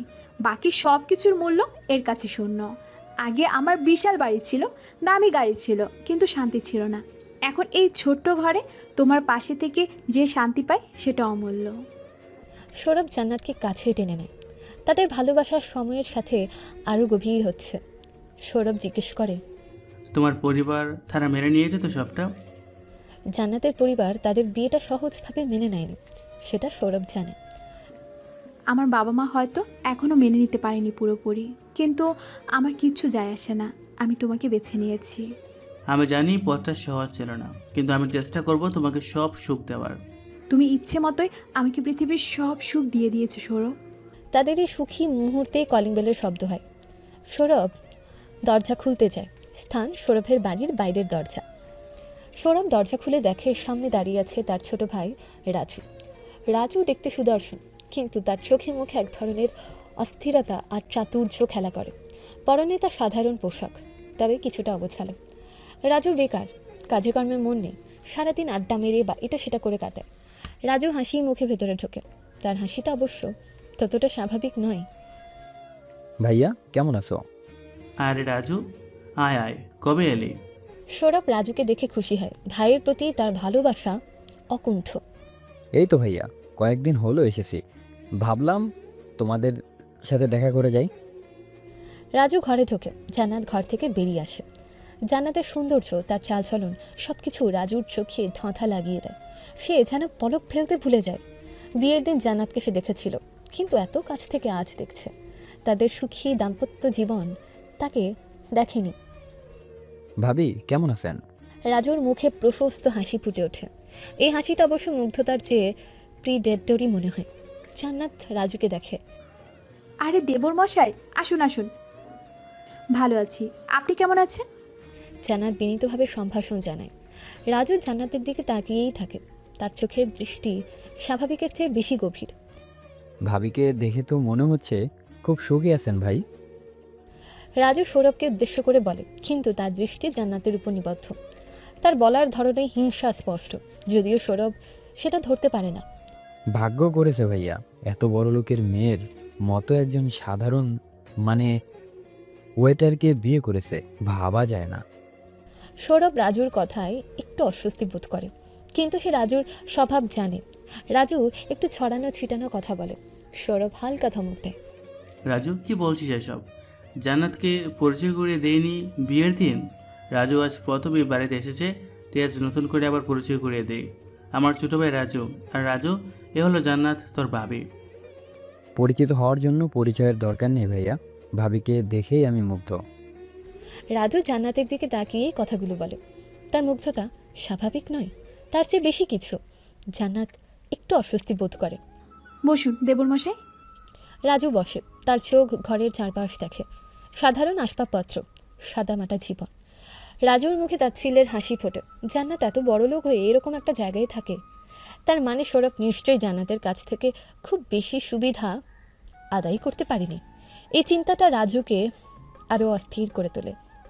যদি সে জান্নাতকে পেত, তাহলে সে তো এই সাধারণ ঘরে থাকতোই না, থাকতো প্রাসাদে। রাজু সরাসরি জিজ্ঞেস করে, ভাবি আপনি এরকম সাধারণ জায়গায় থাকেন, আপনার তো অভ্যেস নেই নিশ্চয়ই। জান্নাত একটু অপ্রস্তুত হয়। আমার কোনো অসুবিধা হচ্ছে না দেবর মশাই, আমি খুব খুশি। খুশি?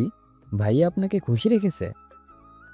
রাজু সৌরভের দিকে তাকিয়ে এমনভাবে কথাগুলো বলে যেন সে সৌরভের যোগ্যতা নিয়ে প্রশ্ন তুলছে। ভাইয়া তো সারাদিন হোটেলে খেটে মরে, আপনি একা একা কি করেন এখানে? সৌরভ রাজুর কথায় একটু বিরক্ত হয়। রাজু, কি বলছিস এসব? আরে আমি এমনি বলছি ভাইয়া, ভাবির কথা ভাবছি। ভাবি এত বড় ফ্যামিলি ছেড়ে এসেছে, তার জন্য তো সব এক্সকিউজ হওয়া উচিত। ভাইয়া আপনাকে ভালো রেখেছে তো ভাবি? রাজু যেন জান্নাতকে প্ররোচনা দেওয়ার চেষ্টা করছে। জান্নাত রাজুর উদ্দেশ্য বুঝতে পারে না, সে সরলভাবেই উত্তর দেয়। আমি খুব ভালো আছি দেবর মশাই, আপনার ভাই আমাকে পৃথিবীর সব সুখ দিয়েছেন। রাজুর মুখটা মুহূর্তে কালো হয়ে যায়। সৌরভ ও জান্নাতের ভালোবাসা দেখে তার ভেতরের হিংসা জ্বলে ওঠে। রাজু বিড়বিড় করে বলে, ভালোবাসা থাকলে হয়তো সব সুখ মনে হয়। সৌরভ রাজুকে নিয়ে বেশি চিন্তা করে না। সে রাজুকে বেকার অকর্মা হিসেবেই দেখে। হয়তো ভাবে রাজু সৌরভের ভাগ্য দেখে ঈর্ষা করছে, কিন্তু তার ঈর্ষা যে কতটা গভীর আর অন্ধকার সেটা সে বুঝতে পারে না। জান্নাত জিজ্ঞেস করে, চা খাবে দেবরমশাই? হ্যাঁ ভাবি, আপনার হাতে চা পেলে তো কথাই নেই। রাজু অতিরিক্ত মিষ্টি গলায় বলে।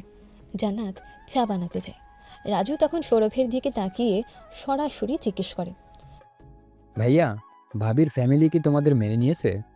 পুরোপুরি না, তবে জান্নাত যখন পাশে আছে তখন সব ঠিক হয়ে যাবে। সব ঠিক হবে নাকি আরও খারাপ হবে? এত বড় লোকের সাথে সাধারণ লোকের সম্পর্ক বেশি দিন টেকে না ভাইয়া। রাজু যেন ভবিষ্যৎ বাণী করছে। মুখ খারাপ করিস না রাজু, এটা ভালোবাসা। ভালোবাসা সব বাধা মানে। সৌরভ দৃঢ়ভাবে বলে। রাজু হাসে, তার হাসিটা সাইনিক্যাল। ভালোবাসা ভাইয়া? ভালোবাসা দিয়ে পেট ভরে না, পেট ভরানোর জন্য টাকা লাগে। তুমি আর কতদিন ওয়েটার থাকবে? ভাবির টাকায় চলবে নাকি? সৌরভ রেগে যায়। রাজু বাজে কথা বলিস না, আমি আমার নিজের পরিশ্রমে চলি। কবে চলবে? তোমার তো প্রমোশন হচ্ছে না শুনলাম। সারা জীবন ওয়েটারই থাকবে নাকি? হবে, সময়ের সাথে সব হবে। জান্নাত চা নিয়ে আসে। রাজু দ্রুত স্বাভাবিক হওয়ার চেষ্টা করে। রাজু চায়ে চুমুক দিয়ে প্রশংসা করে। ভাবি, চাটা কি সুন্দর হয়েছে। জান্নাত হাসে। সৌরভের সামনে রাজু ভালো থাকার চেষ্টা করে, কিন্তু জান্নাতের প্রতি তার দৃষ্টি স্বাভাবিকের চেয়ে বেশি গভীর। কিছুদিন পরে শহরের একটা নোংরা এলাকা, একটা গোপন আস্তানা। সেদিন রাতে রাজু বসে আছে কয়েকজন সন্দেহজনক চেহারার লোকের সাথে। তাদের কথাবার্তায় বোঝা যায় তারা ছোটোখাটো অপরাধের সাথে জড়িত। চুরি, ছিনতাই, মাদক ব্যবসা, এই ধরনের কাজ। রাজু তাদের সাথে আড্ডা দেয়, মাঝে মাঝে তাদের কাজে ভাগ বসায়। এটাই রাজুর আসল জীবন, যা সৌরভ জানে না। কিরে রাজু, তোর ভাইয়ের কপালে নাকি এক দারুণ মাল ছুটেছে? একজন জিজ্ঞেস করে, মুখে নোংরা হাসি। শুনলাম কোটিপতির মেয়ে। রাজুর মুখটা কঠিন হয়ে যায়। সে চায় না এরা জান্নাত সম্পর্কে জানো। আর তোর ভাই কিনা ওয়েটার? কপাল, এমন মাল পেলে তো জীবন পাল্টে যেত। অন্য একজন বলে, রাজু ভেতরে ভেতরে ঝুলে যায়। কেন জান্নাত সৌরভের মতো একজন ওয়েটারকে বেছে নিল? কেন তাকে নয়? তার চেয়ে সৌরভের কি বেশি আছে? রাজু মনে মনে প্রতিজ্ঞা করে, পাল্টাবে, আমারও পাল্টাবে। একজন সরাসরি জিজ্ঞেস করলো, কি ভাবছিস রে? ভাবিকে হাতানোর ঠান্ডা নাকি? রাজু দ্রুত নিজেকে সামলে নেয়। ধুর, কি বলিস? ভাবি হয় ও আমার। ভাবি হলেই কি, টাকা যেখানে, সম্পর্ক সেখানে কোনো ব্যাপার না। চেষ্টা করে দেখ, কোটিপতির বেটি একবার পটে গেলে কেল্লা ফতে। রাজুর চোখে মুখে লোভ আর একটা অন্ধকার পরিকল্পনা স্পষ্ট হয়ে ওঠে। হ্যাঁ, সে চেষ্টা করবে। জান্নাতকে তার চায়। জান্নাতকে ব্যবহার করে সে বড়লোক হবে। সৌরভের মতন সাধারণ ওয়েটারের বউ হওয়ার যোগ্য জান্নাত নয়। জান্নাতের আসল জায়গা তার পাশে, বিলাসবহুল জীবনে। রাজু মনে মনে বলে, দেখি কি করা যায়। তার ভেতরের শয়তানটা জেগে উঠেছে। জান্নাতের প্রতি তার অসুস্থ আকর্ষণ এখন তাকে অন্ধ করে দিয়েছে। সৌরভের বাড়ি। পরের দিন রাজু আবার আসে। এবার তার আসার উদ্দেশ্য আরও স্পষ্ট। সে জান্নাতকে একা পাওয়ার সুযোগ খোঁজে। সৌরভ হয়তো কাজে গেছে। রাজু দরজায় নক করে। ভাবি আসেন? জান্নাত দরজা খুলে রাজুকে দেখে। আরে দেবরমশাই, আসুন। আপনার ভাইয়া তো কাজে গেছেন। ও, ভাইয়া কাজে গেছেন? রাজু ভেতরে ঢোকে। সে খুশি হয় সৌরভ নেই দেখে। আমি আসলে আপনার সাথে একটু কথা বলতে এসেছিলাম। জান্নাত একটু অবাক হয়। আমার সাথে? রাজু ঘরের ভেতর যায়। সে জান্নাতের খুব কাছাকাছি বসার চেষ্টা করে। হ্যাঁ ভাবি, আসলে ভাইয়ার সাথে আমার সম্পর্ক তো খুব ভালো, আপনি জানেন। কিন্তু ভাইয়া কিছু সমস্যা আছে, যা হয়তো আমাকেই দেখতে হবে। রাজু বানিয়ে বানিয়ে কথা বলে। সমস্যা? কিসের সমস্যা? এই যে ভাইয়া সারা জীবন ওয়েটারই থাকবে। আপনার মতো একজন সুন্দরী হাই ক্লাস মহিলাকে উনি কিভাবে মেনটেনেন্স করবে কে জানে। রাজু সরাসরি জান্নাতের অবস্থানকে সৌরভের অক্ষমতার সাথে তুলনা করে।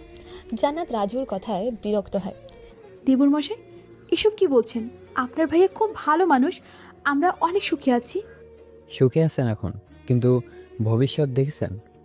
ভাইয়া আপনাকে হয়তো একটা সাধারণ জীবন দিতে পারবে, কিন্তু আপনি তো এর চেয়ে অনেক বেশি ডিজার্ভ করেন ভাবি।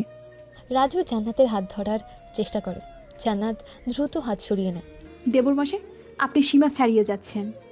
রাজু বুঝতে পারে সরাসরি কাজ হবে না, সে পিছিয়ে আসে, কিন্তু তার চোখে মুখে শিকারীর দৃষ্টি। রাজু খুব মিষ্টি করে বলে, দুঃখিত ভাবি, আমি হয়তো একটু বেশি বলে ফেলেছি, কিন্তু আমি শুধু আপনার ভালোটাই চাই। আপনি আমার ভাবি নন, আপনি আমার স্বপ্নের রানী। কথাটা বলে সে হাসে, হাসিটা কুৎসিত। জান্নাত অস্বস্তি আর ভয় অনুভব করে। রাজুর এই রূপ সে দেখেনি আগে। দেবরমশাই, দয়া করে এসব বলবেন না। জান্নাত উঠে দাঁড়ায়, রাজুও উঠে। আচ্ছা ভাবি, আমি পরে আসবো তাহলে, ভাইয়ার আসার আগেই যাই। রাজু চলে যায়, কিন্তু যাওয়ার আগে জান্নাতের দিকে তাকিয়ে একটা ইঙ্গিতপূর্ণ হাসি দিয়ে যায়। জান্নাত একা দাঁড়িয়ে থাকে, তার বুক ধুকপুক ধুকপুক করছে। রাজুর ব্যবহারটা স্বাভাবিক ছিল না, তার উদ্দেশ্য ভালো মনে হয়নি, কিন্তু সৌরভকে বললে সে বিশ্বাস করবে তো? রাজু তো সৌরভের ভাই। সৌরভ হয়তো ভাববে জান্নাত ভুল বুঝছে। জান্নাত কী করে বুঝতে পারে না তার মনে রাজুর ছায়া এসে পড়েছে। বিয়ের 4 বছর পার হয়ে গেছে। এর মাঝে রাজু অনেক চেষ্টা করেছে জান্নাতকে বিভ্রান্ত করার, সৌরভকে তার চোখে নানা দোষী করার, কিন্তু পারেনি। আর জান্নাত সৌরভকে কিছুই বলেনি, বললে যদি বিশ্বাস না করে। যেহেতু রাজু তার ছোট ভাই। একটা ঝলমলে সকাল। সৌরভ ও জান্নাতের সেই ছিমছাম বাড়িটি এখন আরও পরিপাটি। ঘরের ভেতর উষ্ণতা আর ভালোবাসার ছোঁয়া। ঘরের ভেতরে আলো ঝলমল করছে। সৌরভ সকালের নাস্তা করছে, তার পাশে বসে আছে জান্নাত। তাদের মাঝে ছোট্ট একটা শিশু, তাদের সন্তান। সে হামাগুড়ি দিচ্ছে ফ্লোরে, খেলছে। শিশুটির উপস্থিতি পুরো ঘরটাকে আনন্দে ভরিয়ে তুলেছে। সৌরভ ও জান্নাতের মুখে হাসি। জান্নাত শিশুটিকে আদর করতে করতে বলে, দেখো তো, ওর বাবা মায়ের মতো দুষ্টমি শুরু করে দিয়েছে। সৌরভ হাসে।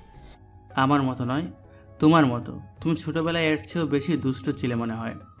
কই, আমি তো এমন ছিলাম না। ছিলে না মানে?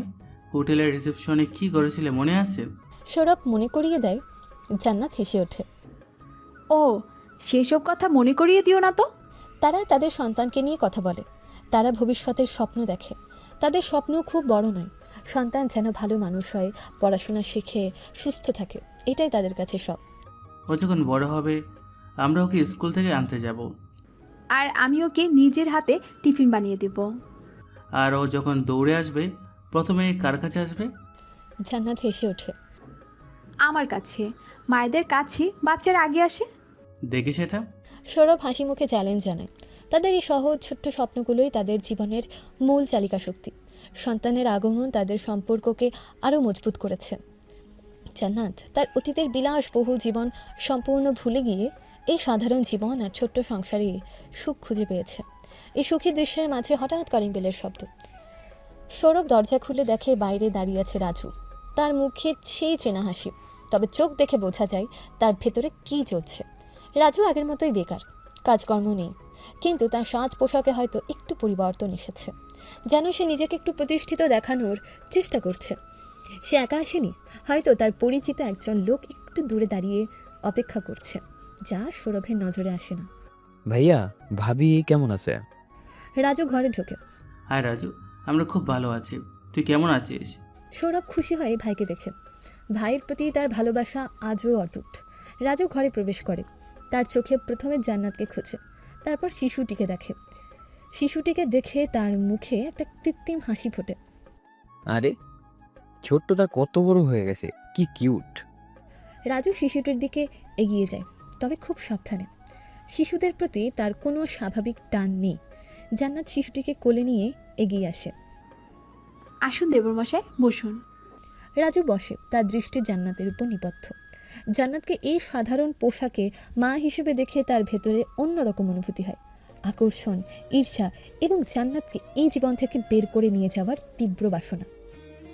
ভাবি তো আগের চেয়ে সুন্দর হয়ে গেছেন। রাজু সরাসরি জান্নাতের প্রশংসা করে। তার বলার ধরনটা নর্মাল নয়। জান্নাত একটু লজ্জা পায়। ধন্যবাদ দেবরমশাই। তোমাদের ছোট্ট সংসার দেখছি বেশ সুখেই আছে। রাজু কথাটা বলে সৌরভের দিকে তাকিয়ে, কিন্তু তার চোখে মুখে সেই হিংসা খেলা করে। ভাইয়া তুমি তো একবারে জমে গেছো। ওয়েটার জীবন থেকেও শান্তি খুঁজে বের করছো। ভালোবাসা আর সংসার থাকলে সব কিছুতেই শান্তি পাওয়া যায় রাজু। হুম, ভালোবাসা। রাজু বিড়বিড় করে বলে, পরে মুখে বলে, তবে ভালোবাসা দিয়ে তো আর সব হয় না ভাইয়া, টাকাও লাগে, বিশেষ করে ভাবের মতো একজন হাই ক্লাস মহিলার জন্য। জান্নাত রাজুর কথায় একটু অস্বস্তি বোধ করে। রাজু কেন বারবার তারুতি তার স্ট্যাটাস নিয়ে কথা বলছে? জান্নাত দৃঢ়ভাবে বলে, দেবরমশাই, আমরা এখানে খুব সুখী আছি, আমাদের কোনো কিছুর অভাব নেই। অভাব নেই এখন বলছেন, কিন্তু বাচ্চা বড় হবে, খরচ বাড়বে, তখন বুঝবেন অভাব কাকে বলে। তুমি তো আর সারা জীবন ওয়েটার থাকবে না ভাইয়া, কিছু একটা তো করতে হবে। সৌরভ একটু গম্ভীর হয়। রাজু সব সময় তার কাজ আর আয় নিয়ে খোঁচা দেয়। করব, সময়ের সাথে সব হবে। এখন আমার মূল লক্ষ্য হলো জান্নাতের বাচ্চাকে সময় দেওয়া। বাচ্চা।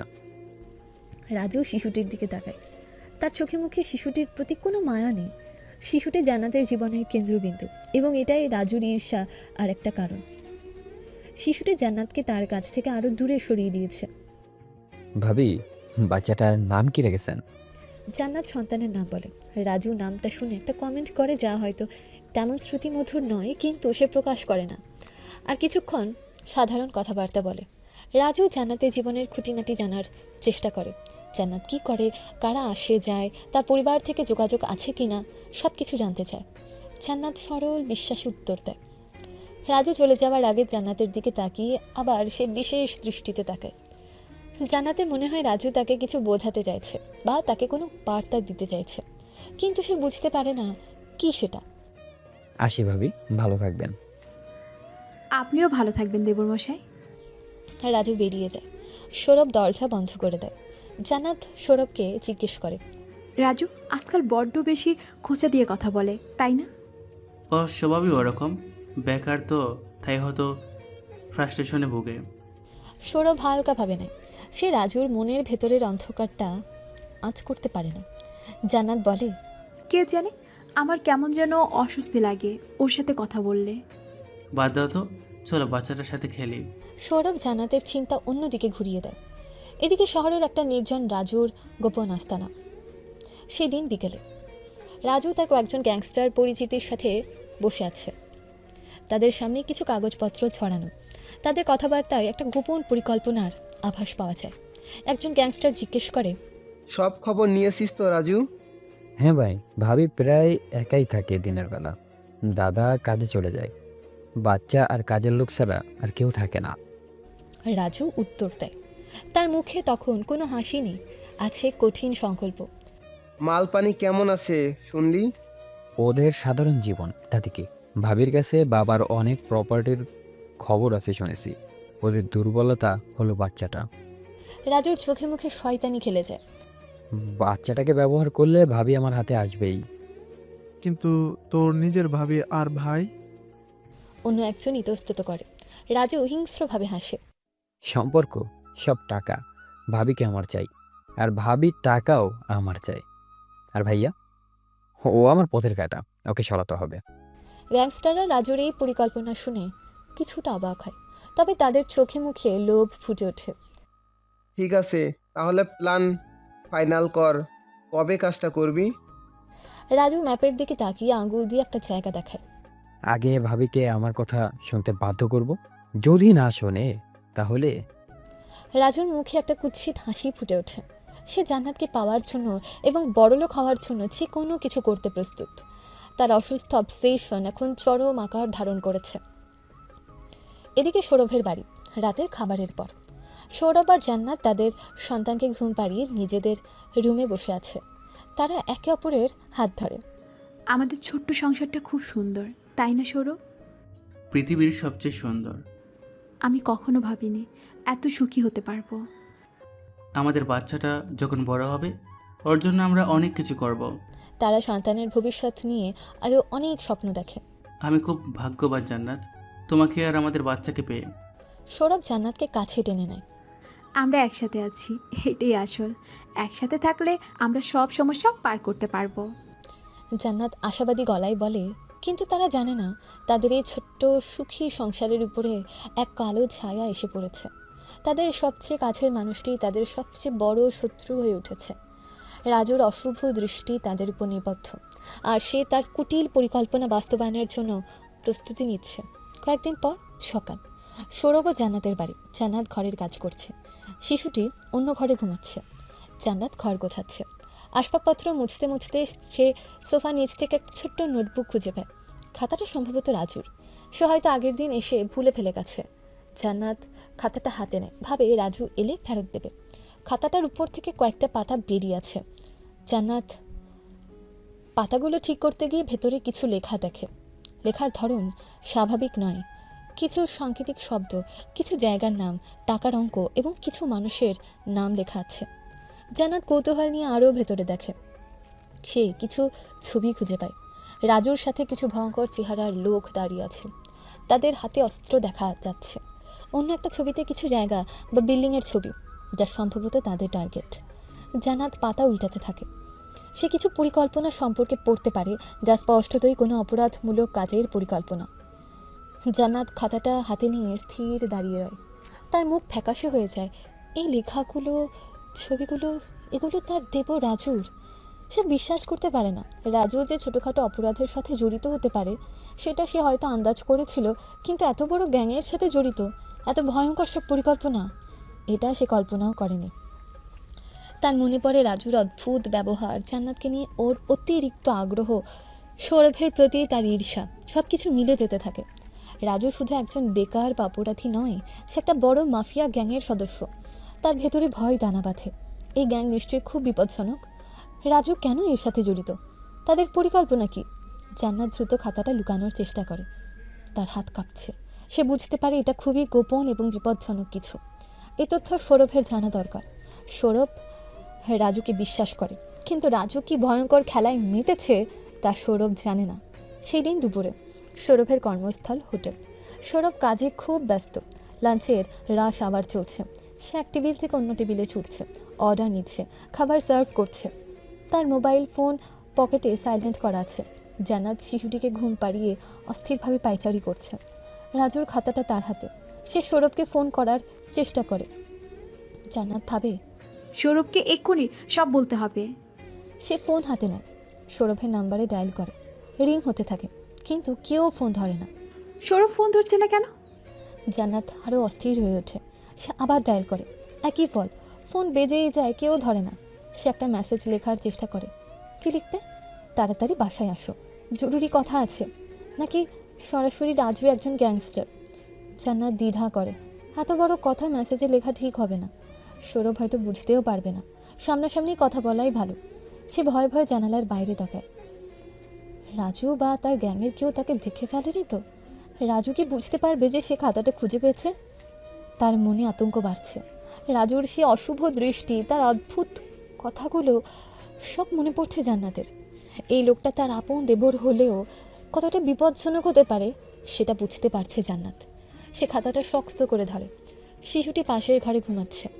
জান্নাত শিশুটির কথা ভেবে আরও ভয় পায়। তাদের পরিবার কি এখন বিপদে? সে আবার ফোন হাতে নেয়।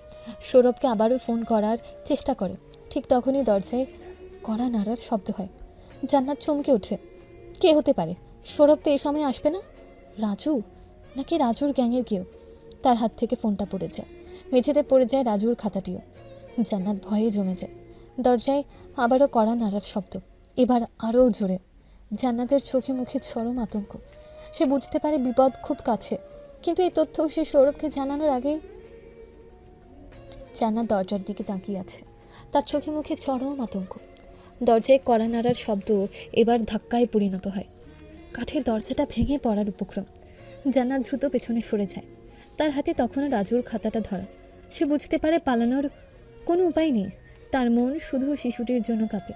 সে দৌড়ে শিশুটির ঘরে যেতে চায়, কিন্তু তার আগেই দরজাটা তীব্র শব্দে ভেঙে ভেতরে চলে আসে। সামনে এসে দাঁড়ায় রাজু। তার পেছনে কয়েকজন ভয়ঙ্কর চেহারার গ্যাংস্টার, তাদের হাতে অস্ত্র। রাজুর মুখে সেই চেনা হাসি নেই। তার চোখে মুখে এক নিষ্ঠুর হিমশীতল অভিব্যক্তি, যা জান্নাত আগে কখনো দেখেনি। তার আপন দেবর, কিন্তু তাকে আজ সম্পূর্ণ অচেনা ভয়ঙ্কর লাগছে। ভাবি ভয় পাচ্ছ? রাজু ঘরে ঢুকতে ঢুকতে বলে, তার গলার স্বর খুব শান্ত, কিন্তু সেই শান্ত স্বরটাই আরও ভয়ঙ্কর। জান্নাত পেছনে সরতে থাকে। রাজু, তুমি তুমি এখানে কেন? কেন এসেছি? তুমি যে আমার গোপন জিনিস খুঁজে বের করেছো তার খোঁজ নিতে এসেছি। রাজুর চোখ জান্নাতের হাতে ধরা খাতাটির দিকে যায়। ওহ, খাতাটা পেয়ে গেছো দেখছি, ভালোই হয়েছে, কষ্ট করে আর খুঁজতে হলো না। গ্যাংস্টাররা ছড়িয়ে পড়ে ঘরে, দরজা বন্ধ করে দেয়।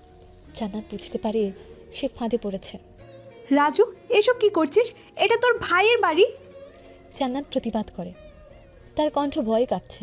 রাজু জান্নাতের দিকে এগিয়ে আসে, তার মুখে একটা কুৎসিত হাসি। ভাইয়ের বাড়ি? এই বাড়িটা আমার হওয়ার কথা ছিল ভাবি, পুরো জীবনটা আমার হওয়ার কথা ছিল। মানে কি বলছিস তুই? মানে সাহস ভাবি, তুমি আমার, আর এই টাকা এই সম্পত্তি সব আমার প্রাপ্য। রাজুর চোখে মুখে লোভ আর উন্মাদনা। ভাইয়া তোমার মতো একজনকে ডিজার্ভ করে না, ওর সাহস কোথায় তোমাকে খুশি রাখার? তুমি ভুল করছো রাজু, আমরা খুব সুখী আছি। জান্নাত চিৎকার করে ওঠে। সুখী আছো আর আমাকে কষ্ট দিচ্ছ? রাজুর মুখ হিংস্র হয়ে ওঠে। আমি জানতাম তুমি আমাকে ঠকাতে পারবে না, আমার রহস্য ফাঁস করতে দেবে না। আমি কাউকে কিচ্ছু বলিনি। বলছো, ফোন করার চেষ্টা করছো, মেসেজ লিখতে চেয়েছো, আমি সব জানি। রাজু জান্নাতের দিকে দ্রুত এগিয়ে যায়। কিন্তু ভাইয়া জানার আগে সব শেষ হয়ে যাবে। জান্নাত বোঝে তার বিপদ কতটা গভীর। রাজু তাকে আর বাঁচিয়ে রাখবে না, তার চেয়েও বড় ভয় শিশুটি। রাজু প্লিজ, বাচ্চাটাকে কিচ্ছু করিস না, ওকে ছেড়ে দে। বাচ্চা? ও তো আমার আর তোমার মাঝে কাটা ভাবি, ও কেন থাকবে? রাজুর চোখ ঠান্ডা, তার মনে কোনো দয়া নেই। তোমাদের কাউকেই রাখা যাবে না, যারা আমার পথের কাটা হয় তাদের বাঁচতে নেই। গ্যাংস্টাররা জান্নাতের দিকে এগিয়ে আসে। জান্নাত প্রাণপণে শিশুটির ঘরের দিকে দৌড়ানোর চেষ্টা করে। না, বাচ্চাটাকে মেরো না প্লিজ রাজু। জান্নাত চিৎকার করে, দৃশ্য চরম নৃশংস হয়ে ওঠে। গ্যাংস্টাররা জান্নাতকে চাপটে ধরে। রাজু তাদের নির্দেশ দেয়। শিশুটির ঘর থেকে এক ভয়ঙ্কর কান্না আর চিৎকার ভেসে আসে। জান্নাত প্রাণপণে প্রতিরোধের চেষ্টা করে, চিৎকার করে, কিন্তু গ্যাংস্টারদের শক্তির কাছে সে অসহায়। রাজুর মুখে এক পাশবিক হাসি, দৃশ্যে বিভৎসতা ফুটে ওঠে। জান্নাতের আর্তনাদ, শিশুটির কান্না, গ্যাংস্টারদের হিংস্রতা, সব মিলিয়ে এক ভয়াবহ পরিস্থিতি। রাজু নিজেই হাতে অস্ত্র তুলে নেয়, নির্দেশ দেয় সবচেয়ে নিষ্ঠুরভাবে কাজটা করার জন্য। কিছুক্ষণের মধ্যে সব শান্ত হয়ে যায়, চিৎকার থেমে যায়, শুধু ভারী নিঃশ্বাস আর চাপা কষ্ট। রাত গভীর হচ্ছে, বাড়িটি এখন নিথর, নিস্তব্ধ। বাড়ি থেকে দেখলে শান্ত মনে হবে, কিন্তু ভেতরে লুকিয়ে আছে এক ভয়াবহ ট্র্যাজেডি। সৌরভ কাজ শেষ করে বাড়ি ফিরে, তার মুখে দিনের ক্লান্তি, কিন্তু মনে শান্তি। বাড়ি ফিরে জান্নাত আর তার বাচ্চার মুখ দেখবে। সে কিছু ফল বাচ্চার জন্য কিনে এনেছে। সৌরভ দরজার কাছে এসে দেখে দরজা ভাঙা। সে থমকে যায়, তার মনে এক অজানা আশঙ্কা ঢোকে। দ্রুত সে ভেতরে প্রবেশ করে। জান্নাত, বাচ্চা কোথায় তোমরা? ভেতরে প্রবেশ করে সে জানতে পারে এক ভয়াবহ সত্য। তার স্ত্রী জান্নাত এবং একমাত্র সন্তানকে নির্মমভাবে হত্যা করা হয়েছে। ঘরের ভেতরের বিভৎস দৃশ্য দেখে সৌরভের পৃথিবী মুহূর্তেই ভেঙে যায়। তীব্র শোক ও যন্ত্রণায় সার্তনাদ করে ওঠে এবং অঝরে কাঁদতে থাকে। কিন্তু এই অসহনীয় কষ্টের আগুন দ্রুত জমাট বাঁধা ভয়ঙ্কর আক্রোশে পরিণত হয়। মেঝেতে পড়ে থাকে রাজু রক্তমাখা খাতাটি খুঁজে পেয়ে, এবং সেখানে থাকা গ্যাংস্টারদের ছবি ও অপরাধ পরিকল্পনার প্রমাণ দেখে সৌরভ নিশ্চিত হয়ে যায় যে একটা বিশেষ গ্যাং এই নৃশংসতার জন্য দায়ী।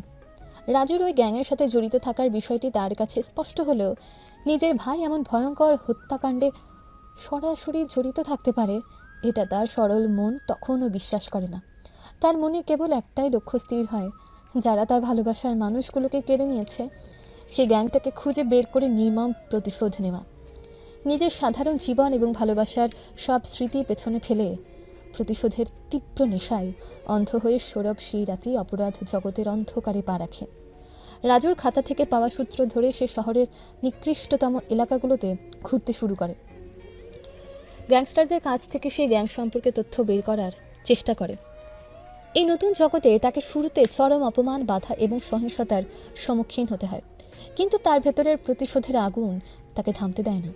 হারানোর কিছু না থাকায় সে নির্ভীকভাবে এই অন্ধকার পথের গভীরে প্রবেশ করতে থাকে, নিজের হাতে রক্ত নিতে শুরু করে এবং সহিংসতাকে তার যাত্রার একমাত্র হাতিয়ার হিসেবে বেছে নেয়।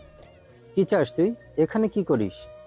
একজন ছোটখাটো গুন্ডা সৌরভকে ধাক্কা দিয়ে ফেলে দেয়। ভাগ এখান থেকে, এটা তোর জায়গা নয়। সৌরভ পড়ে যায়, কিন্তু আবার ওঠে। তার চোখে সেই আগুন দেখে গুন্ডাটা কিছুটা থমকে যায়। সৌরভের গলা ভাঙা কিন্তু দৃঢ়। আমি কিছু নাম জানতে চাই, কিছু লোক। কিসের নাম? কে তুই? পুলিশের লোক নাকি? আমার কাছে টাকা নেই, কিন্তু আমার কাছে এমন কিছু আছে যাতে ওদের কাজে লাগবে। সৌরভ রিস্ক নেয়। হয়তো রাজুর খাতাটা তার কাছে আছে, বা সে কিছু মূল্যবান তথ্যও দিতে পারে। শুরুতে তাকে কেউ বিশ্বাস করে না, তাকে পরীক্ষা করা হয়, বিপদের মুখে ফেলা হয়, কিন্তু সৌরভ হার মানে না। তার হারানোর কিছু নেই, সে ভয় পায় না। তার এই নির্ভীকতা আর বেঁচে থাকার তীব্র আকাঙ্ক্ষা দেখে কেউ কেউ আগ্রহী হয়। লোকটা তো ঠিকই আছে দেখছি, অন্যরকম মাল। সৌরভ ধীরে ধীরে শেখে এই জগতের ভাষা, মারপিট, ঘুষ, বিশ্বাস আর বিশ্বাসঘাতকতা। সে শেখে কিভাবে তথ্য বের করতে হয়, ভয় দেখিয়ে, যন্ত্রণা দিয়ে, অথবা খুব সামান্য কিছুর বিনিময়ে। এভাবে সে হয়ে ওঠে এক বড় মাফিয়া গ্যাংস্টার। তার প্রতিশোধের নেশা তাকে দ্রুত শিখিয়ে দেয়। সে একা একা অন্ধকার গলিতে ঘুরে বেড়ায়, সে গ্যাংস্টারদের অনুসরণ করে। আরও কিছু সময় পর একটা পরিত্যক্ত গুদাম ঘর, কয়েকজন ছোটোখাটো গ্যাংস্টার মদ খাচ্ছিল আর তাস খেলছিল। হঠাৎ অন্ধকার ভেদ করে সৌরভের আগমন ঘটে। তার হাতে হয়তো একটা ভাঙা লোহা রড আর ছুরি। তার চেহারা এখন আরও রুক্ষ এবং চোখে হিংস্রতা। গ্যাংস্টাররা অবাক হয়। কে রে তুই? কোথা থেকে এলি? সৌরভ কোনো কথা বলে না, সে সরাসরি আক্রমণ করে। তার ভেতরের জমাট বাঁধা আক্রোশ বেরিয়ে আসে। সে মারপিট করে, কিন্তু এটা শুধু মারপিট নয়, এটা ধ্বংস করা। প্রথম গ্যাংস্টারকে সে ব্রুশালি মারে, অন্যজন পালাতে চেষ্টা করে। তোরা কে? কোন গ্যাংয়ের লোক? সৌরভ চিৎকার করে জিজ্ঞেস করে, তার গলায় প্রতিশোধের উন্মাদনা। গ্যাংস্টাররা বুঝতে পারে এই লোকটা সাধারণ নয়, সে প্রতিশোধ নিতে এসেছে। কিন্তু কার প্রতিশোধ? সৌরভ মার্সিলেসলি তাদের উপর আক্রমণ করে। সে পোলাইট ওয়েটার নেই, তার প্রতিটি আঘাতে ঘৃণা আর যন্ত্রণা। সে হয়তো তাদের কাছ থেকে কিছু তথ্য বের করার চেষ্টা করে। সেই গ্যাংয়ের নাম তাদের আস্তানা। এর প্রথম সৌরভ নিজের হাতে রক্ত নেয়, তার পরিবারের হত্যাকারীদের, যারা এই গ্যাংয়ের সদস্য, শাস্তি দেবার জন্য। এটা শুধু শুরু। সপ্তাহ গড়িয়ে মাস হয়। শহরের অন্ধকার এলাকাগুলো সৌরভের নতুন বিচরণ ক্ষেত্র। সৌরভের নাম ধীরে ধীরে এই অপরাধ জগতে ছড়িয়ে পড়ে। সেই নতুন লোকটা যে কাউকে ছাড়ে না, যার হারানোর কিচ্ছু নেই। সে একা কাজ করে, কিন্তু তার ব্রুটালিটি তাকে পরিচিত করে তোলে। সেই গ্যাংয়ের ছোট ছোট আস্তানাগুলোতে হামলা করে, সদস্যদের টার্গেট করে। শুনলি, ওই নতুন লোকটা নাকি দ্য ব্ল্যাক রক গ্যাংয়ের 3 জনকে শেষ করে দিয়েছে কাল রাতে। কে লোকটা? কোথায় থেকে এলো? কেউ জানে না, পাগল মনে হয়, শুধু খুঁজে খুঁজে মারছে। সৌরভ পাগল নয়, সে তার লক্ষ্যে স্থির। প্রতিটি খুন তাকে তার পরিবারের কাছাকাছি নিয়ে যায়, তার প্রতিশোধের পথ খুলে দেয়। সে গ্যাংয়ের ভেতরের সব খবর জানার চেষ্টা করে। কারা ছিল সেই রাতে তার বাড়িতে, নির্দেশ কে দিয়েছিল। এ সময় সৌরভের ফিজিক্যাল অ্যাপিয়ারেন্সেও পরিবর্তন আসে। সে আরও বেশি বহুল হয়, কঠিন হয়ে ওঠে। তার পোশাক সাধারণ, কিন্তু অন্ধকার জগতের সাথে মানানসই।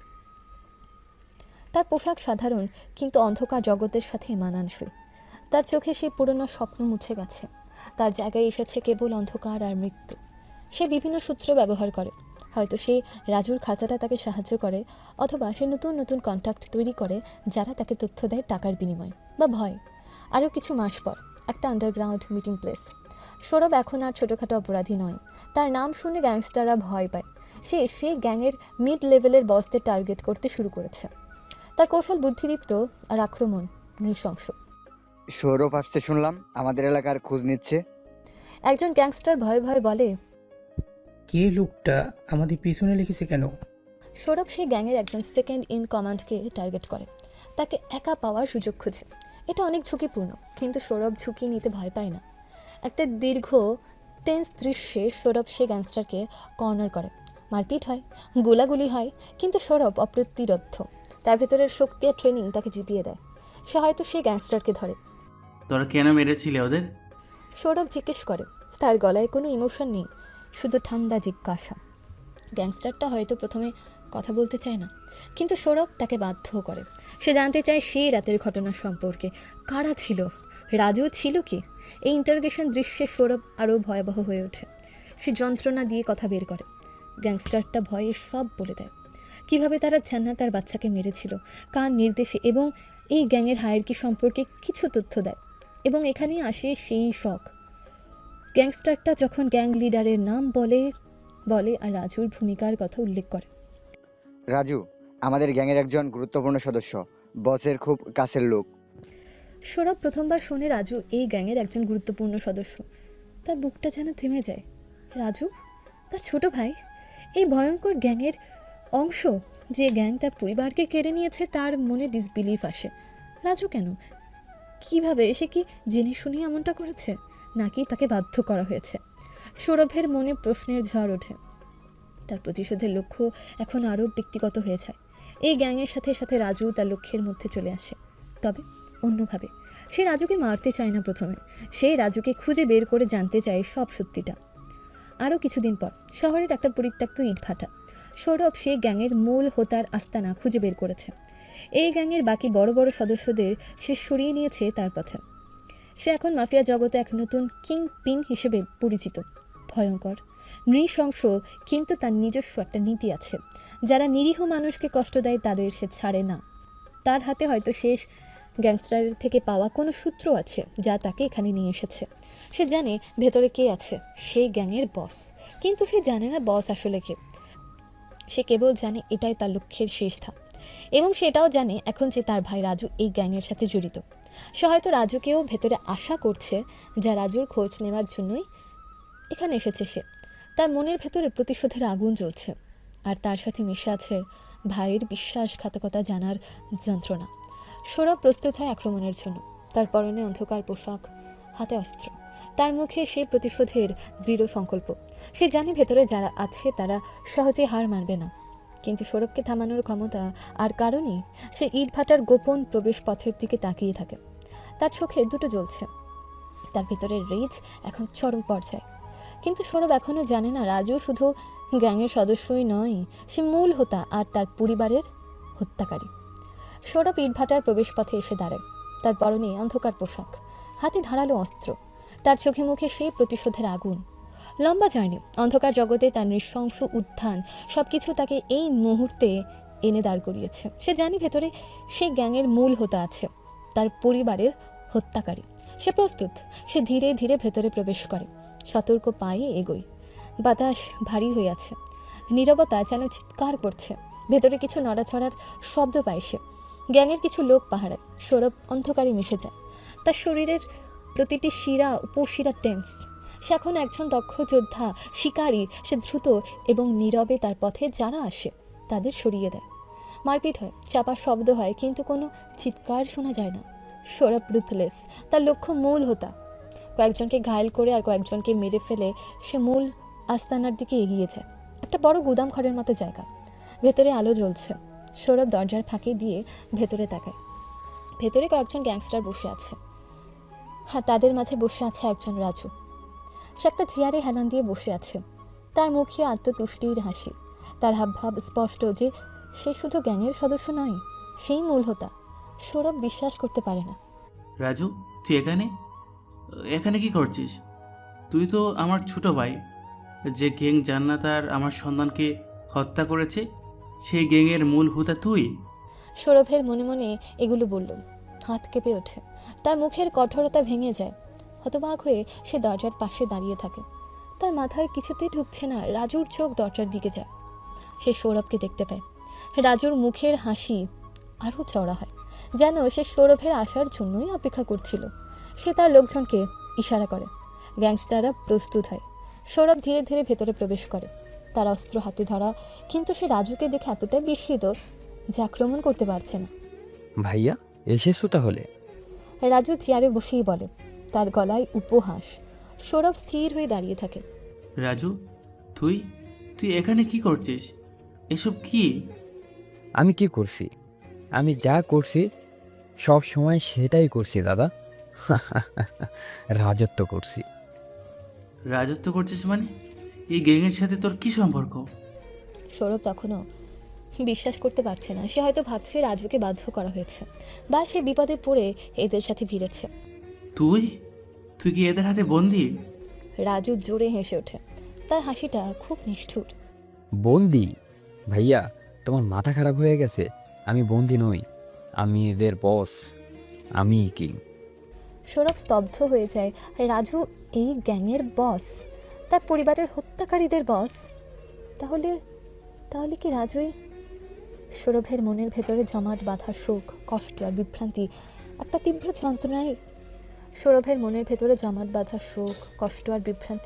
একটা তীব্র যন্ত্রণায় রূপান্তরিত হয়। সে রাজুর চোখের দিকে তাকায়। সে চোখে কোনো অনুশোচনা নেই, আছে শুধু জয় আর নিষ্ঠুরতা। বিশ্বাস হচ্ছে না ভাইয়া? বিশ্বাস হওয়া কঠিন।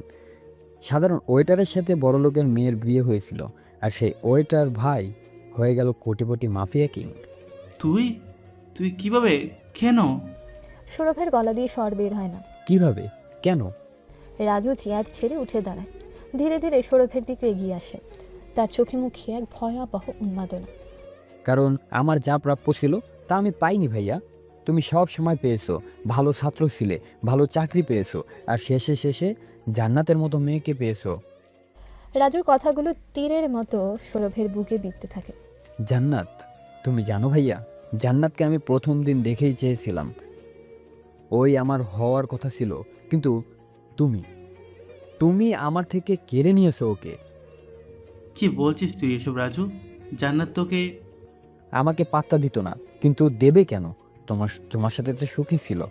আমার কষ্ট হচ্ছিল ভাইয়া তোমাদের সুখী দেখতে, আমার গা জ্বলছিল। রাজুর কণ্ঠটা উঁচু হয়। আর জান্নাতের কাছে আমার গোপন জীবনের প্রমাণও হয়ে গেল। ও তোমার মতো বোকা ছিল না, ও আমাকে ফাঁস করে দিত। সৌরভ বুঝতে পারছে সেই ভয়াবহ রাত, জান্নাতের আবিষ্কার, রাজুর খাতা, সবকিছু স্পষ্ট হয়ে যাচ্ছে তার কাছে। তাহলে সেই রাতে তুই ছিলি? সৌরভের মুখ ফ্যাকাশে। রাজু হাসে। তার হাসিটা জঘন্য। ছিলাম না মানে? আমি তো ছিলাম ভাইয়া, আমি তো সব প্ল্যান করেছিলাম। কি ভাবি, কি স্পর্ধা ছিল ভাবির আমার রহস্য ফাঁস করে দেবে? ওই ছোট্ট কিউটটা, ওর জন্যই তো ভাবি আমার কাছে আসতো না। রাজু শিশুটির কথা উল্লেখ করে ঠান্ডা গলায়। সৌরভের ভেতরের পৃথিবীটা মুহূর্তে ভেঙে চৌচির হয়ে যায়। জান্নাত এবং তার সন্তানকে রাজু, তার নিজের ছোট ভাই, পরিকল্পনা করে নৃশংসভাবে হত্যা করেছে। এই সত্যটা এতটা ভয়ঙ্কর, এতই কষ্টের যে সৌরভ সহ্য করতে পারে না। তার চোখের সামনে ভেসে ওঠে জান্নাতের আতঙ্কিত মুখ, শিশুটির কান্না, আর এই সব কিছুর পেছনে তার নিজের ভাই। তার ভেতরের সকল শোক, কষ্ট, রাগ, হিংসা, অভিমান, বিশ্বাসঘাতকতা সব কিছু একসাথে বিস্ফোরিত হয়। তার গলা থেকে একটা তীব্র অমানবিক চিৎকার বেরিয়ে আসে।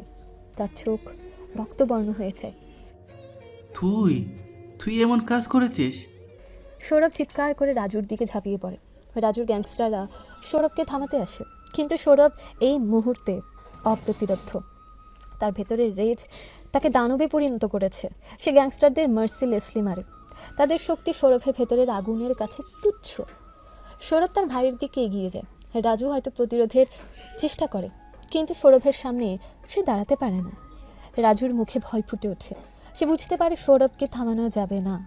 ভাইয়া প্লিজ, প্লিজ মেরো না, আমি তোমার ভাই, প্লিজ। রাজু আকুতি মিনতি করতে শুরু করে, ঠিক যেমনটা আমরা গল্পের প্রথমে শুনতে পেয়েছিলাম। কিন্তু সৌরভের কানে রাজুর কোনো কথা ঢোকে না। তার চোখে কেবল জান্নাতের মুখ আর তার সন্তানের মুখ। তার হাতে ধরা অস্ত্রটা চকচক করছে। ভাই, তুই আমার ভাই না, তুই শয়তান, তুই আমার সব কেড়ে নিয়েছিস। সৌরভ চিৎকার করে। দৃশ্য চরম নৃশংস হয়ে ওঠে। দর্শকদের উদ্দেশ্যে বা শ্রোতাদের উদ্দেশ্যে আমি বলছি, এরপর কি হয়েছিল আপনারা হয়তো গল্পের শুরুতেই জেনেছিলেন, নতুন করে আর বলছি না। সৌরভ তার ভাইয়ের কোনো আকুতি না শুনে তাকে নির্মম ভয়াবহভাবে হত্যা করে। রাজুর আর্তনাদ ইটভাটার দেয়ালে ধাক্কা খেয়ে ফিরে আসে। রক্ত ঝরে, জীবন থেমে যায়। রাজু নিথর হয়ে লুটিয়ে পড়ে। সৌরভ তার ভাইয়ের লাশের পাশে দাঁড়িয়ে হাঁপাতে থাকে। তার হাতে রক্ত মাখা অস্ত্র। তার চোখে মুখে সে উন্মাদ আক্রোশ, কিন্তু তার গভীরে লুকিয়ে আছে এক সাগর শোক আর যন্ত্রণা। তার প্রতিশোধ পূর্ণ হয়েছে, কিন্তু তার সবথেকে প্রিয় দুজন মানুষ আর তার ভাই, কাউকে সে বাঁচাতে পারেনি। সে একা দাঁড়িয়ে থাকে লাশের স্তূপের মাঝে। তার পরিবার সম্পূর্ণ ধ্বংস হয়ে গেছে। ঠিক এই মুহূর্তে ইটভাটার বাইরে পুলিশের সাইরেন শোনা গিয়েছিল। পুলিশ এসে পড়েছিল আর পুলিশ অফিসার নাইমা তাকে গ্রেফতার করেছিল। এখানেই ফ্ল্যাশব্যাক শেষ হয়। চলুন এবার আমরা বর্তমানে ফিরে আসি। পুলিশ স্টেশন, সেই police station, Neymar office. Naima টেবিলের সামনে বসে সৌরভকে জিজ্ঞাসাবাদ করছিল।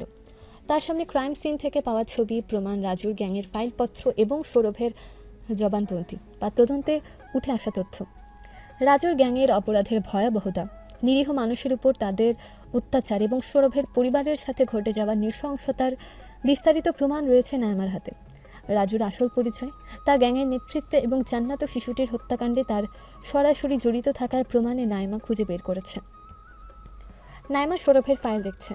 সৌরভের অতীত, সাধারণ মেয়েটার জীবন, জান্নাতের সাথে ভালোবাসা, তাদের সুখী পরিবার, রাজুর ঈর্ষা, জান্নাতে রাজুর অন্ধকার জগৎ আবিষ্কার, সেই ভয়াবহ ট্র্যাজেডি এবং এরপর সৌরভের প্রতিশোধের আগুন।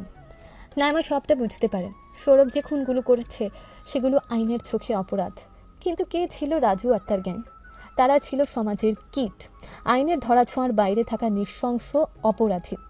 সৌরভ যা করেছে তা হয়তো ব্যক্তিগত প্রতিশোধ, কিন্তু এর ফলস্বরূপ এই শহর একজন ভয়ঙ্কর গ্যাং লিডার আর তার বাহিনী থেকে মুক্তি পেয়েছে। সাধারণ মানুষ বেঁচেছে। নাইমার মনে এক কঠিন নৈতিক দ্বন্দ্ব তৈরি হয়। আইনের শাসন মানলে সৌরভকে শাস্তি দিতে হবে, কিন্তু তার বিবেক বলছে সৌরভ যা করেছে তা এক ধরনের ন্যায় বিচার। এই নৃশংস পৃথিবীতে হয়তো কখনো কখনো এমন নির্মম পথই ন্যায় প্রতিষ্ঠা করে। নাইমা রাজুর গ্যাং সম্পর্কিত ফাইল, সৌরভের এই সম্পর্কিত জবানবন্দির কিছু অংশ এবং এই হত্যাকাণ্ডের সাথে সৌরভের প্রত্যক্ষ জড়িত থাকার প্রমাণপত্রগুলো হাতে নেন। তিনি সেগুলোর দিকে তাকিয়ে থাকেন। তিনি ধীরে ধীরে ম্যাচ ঝেড়ে কাগজগুলোতে আগুন ধরিয়ে দেন। প্রমাণগুলো পুড়ে ছাই হয়ে যায়। এই খুনগুলোর জন্য আইনত সৌরভকে দায়ী করার মতন যথেষ্ট প্রমাণ আর থাকবে না। নাইমা আইনের পথ থেকে সরে এসে তার নিজস্ব বিচার বোধকে প্রাধান্য দেয়। তার কিছুক্ষণ পর পুলিশ স্টেশন। সৌরভকে লকআপ থেকে বের করে আনা হয়। তার মুখে কোনো অভিব্যক্তি নেই। নাইমা তার সামনে দাঁড়ান। নাইমা নিচু গলায় বলে, তোমার সব প্রমাণ সব শেষে। এই খুনগুলোর জন্য তোমাকে আর কেউই খুঁজে পাবে না। সৌরভ নাইমার দিকে তাকায়। তার চোখে প্রশ্ন। যারা মারা গেছে তারা তার যোগ্য ছিল। সমাজকে মুক্ত করেছ। নাইমা সৌরভের হাত কড়া খুলে দেন। তুমি মুক্ত। সৌরভ বিশ্বাস করতে পারছে না সে মুক্ত এত কিছুর পর। সে নাইমার দিকে তাকায়। তার চোখে এক ধরনের গভীর কৃতজ্ঞতা। সে আর এক মুহূর্তে দাঁড়ায় না। পুলিশ স্টেশন থেকে বেরিয়ে যায়। ভোরের আলো ফুটতে শুরু করেছে। সে হেঁটে যায় শহরের রাস্তায়। কিছু মাস পর স্থান শহরের স্কাইলাইন, উঁচু উঁচু দালান কোঠা। শহরের আন্ডারওয়ার্ল্ড এখন নতুন শাসকের অধীনে। সে পুরনো গ্যাংগুলো ভেঙে গেছে, নতুন শক্তি উঠে এসেছে। সেই শক্তি ভয়ঙ্কর, নির্মম, কিন্তু তার একটা নিজস্ব নিয়ম আছে। কেউ নিরীহকে স্পর্শ করে না, কিন্তু যারা সীমা ছাড়ে তাদের ভয়ঙ্কর পরিণতি হয়। দৃশ্য ভেসে ওঠে সৌরভের। সে এখন আর সেই হোটেলের ওয়েটার নয়। সে এখন দামি পোশাক পরে গাড়ি থেকে নামে। তার পেছনে লোকজনের বহর। তার চোখে মুখে সেই পুরনো শোকের ছাপ হয়তো কিছুটা রয়ে গেছে, কিন্তু তার সাথে মিশে গেছে কঠিন সংকল্প আর ক্ষমতা। তার নাম শুনলে অপরাধীরা এখন ভয় কাঁপে। সৌরভ খান, যে 5 স্টার হোটেলের একজন সাধারণ ওয়েটার ছিল, ভাগ্যের পরিহাস এবং চরম প্রতিশোধের নেশায় সে হয়ে উঠেছে এই শহরের নতুন কোটিপতি মাফিয়া কিং। তার যাত্রা শেষ হয়নি, কেবল নতুন এক জীবনের শুরু হয়েছে। অন্ধকার জগতের একচ্ছত্র সম্রাট হিসেবে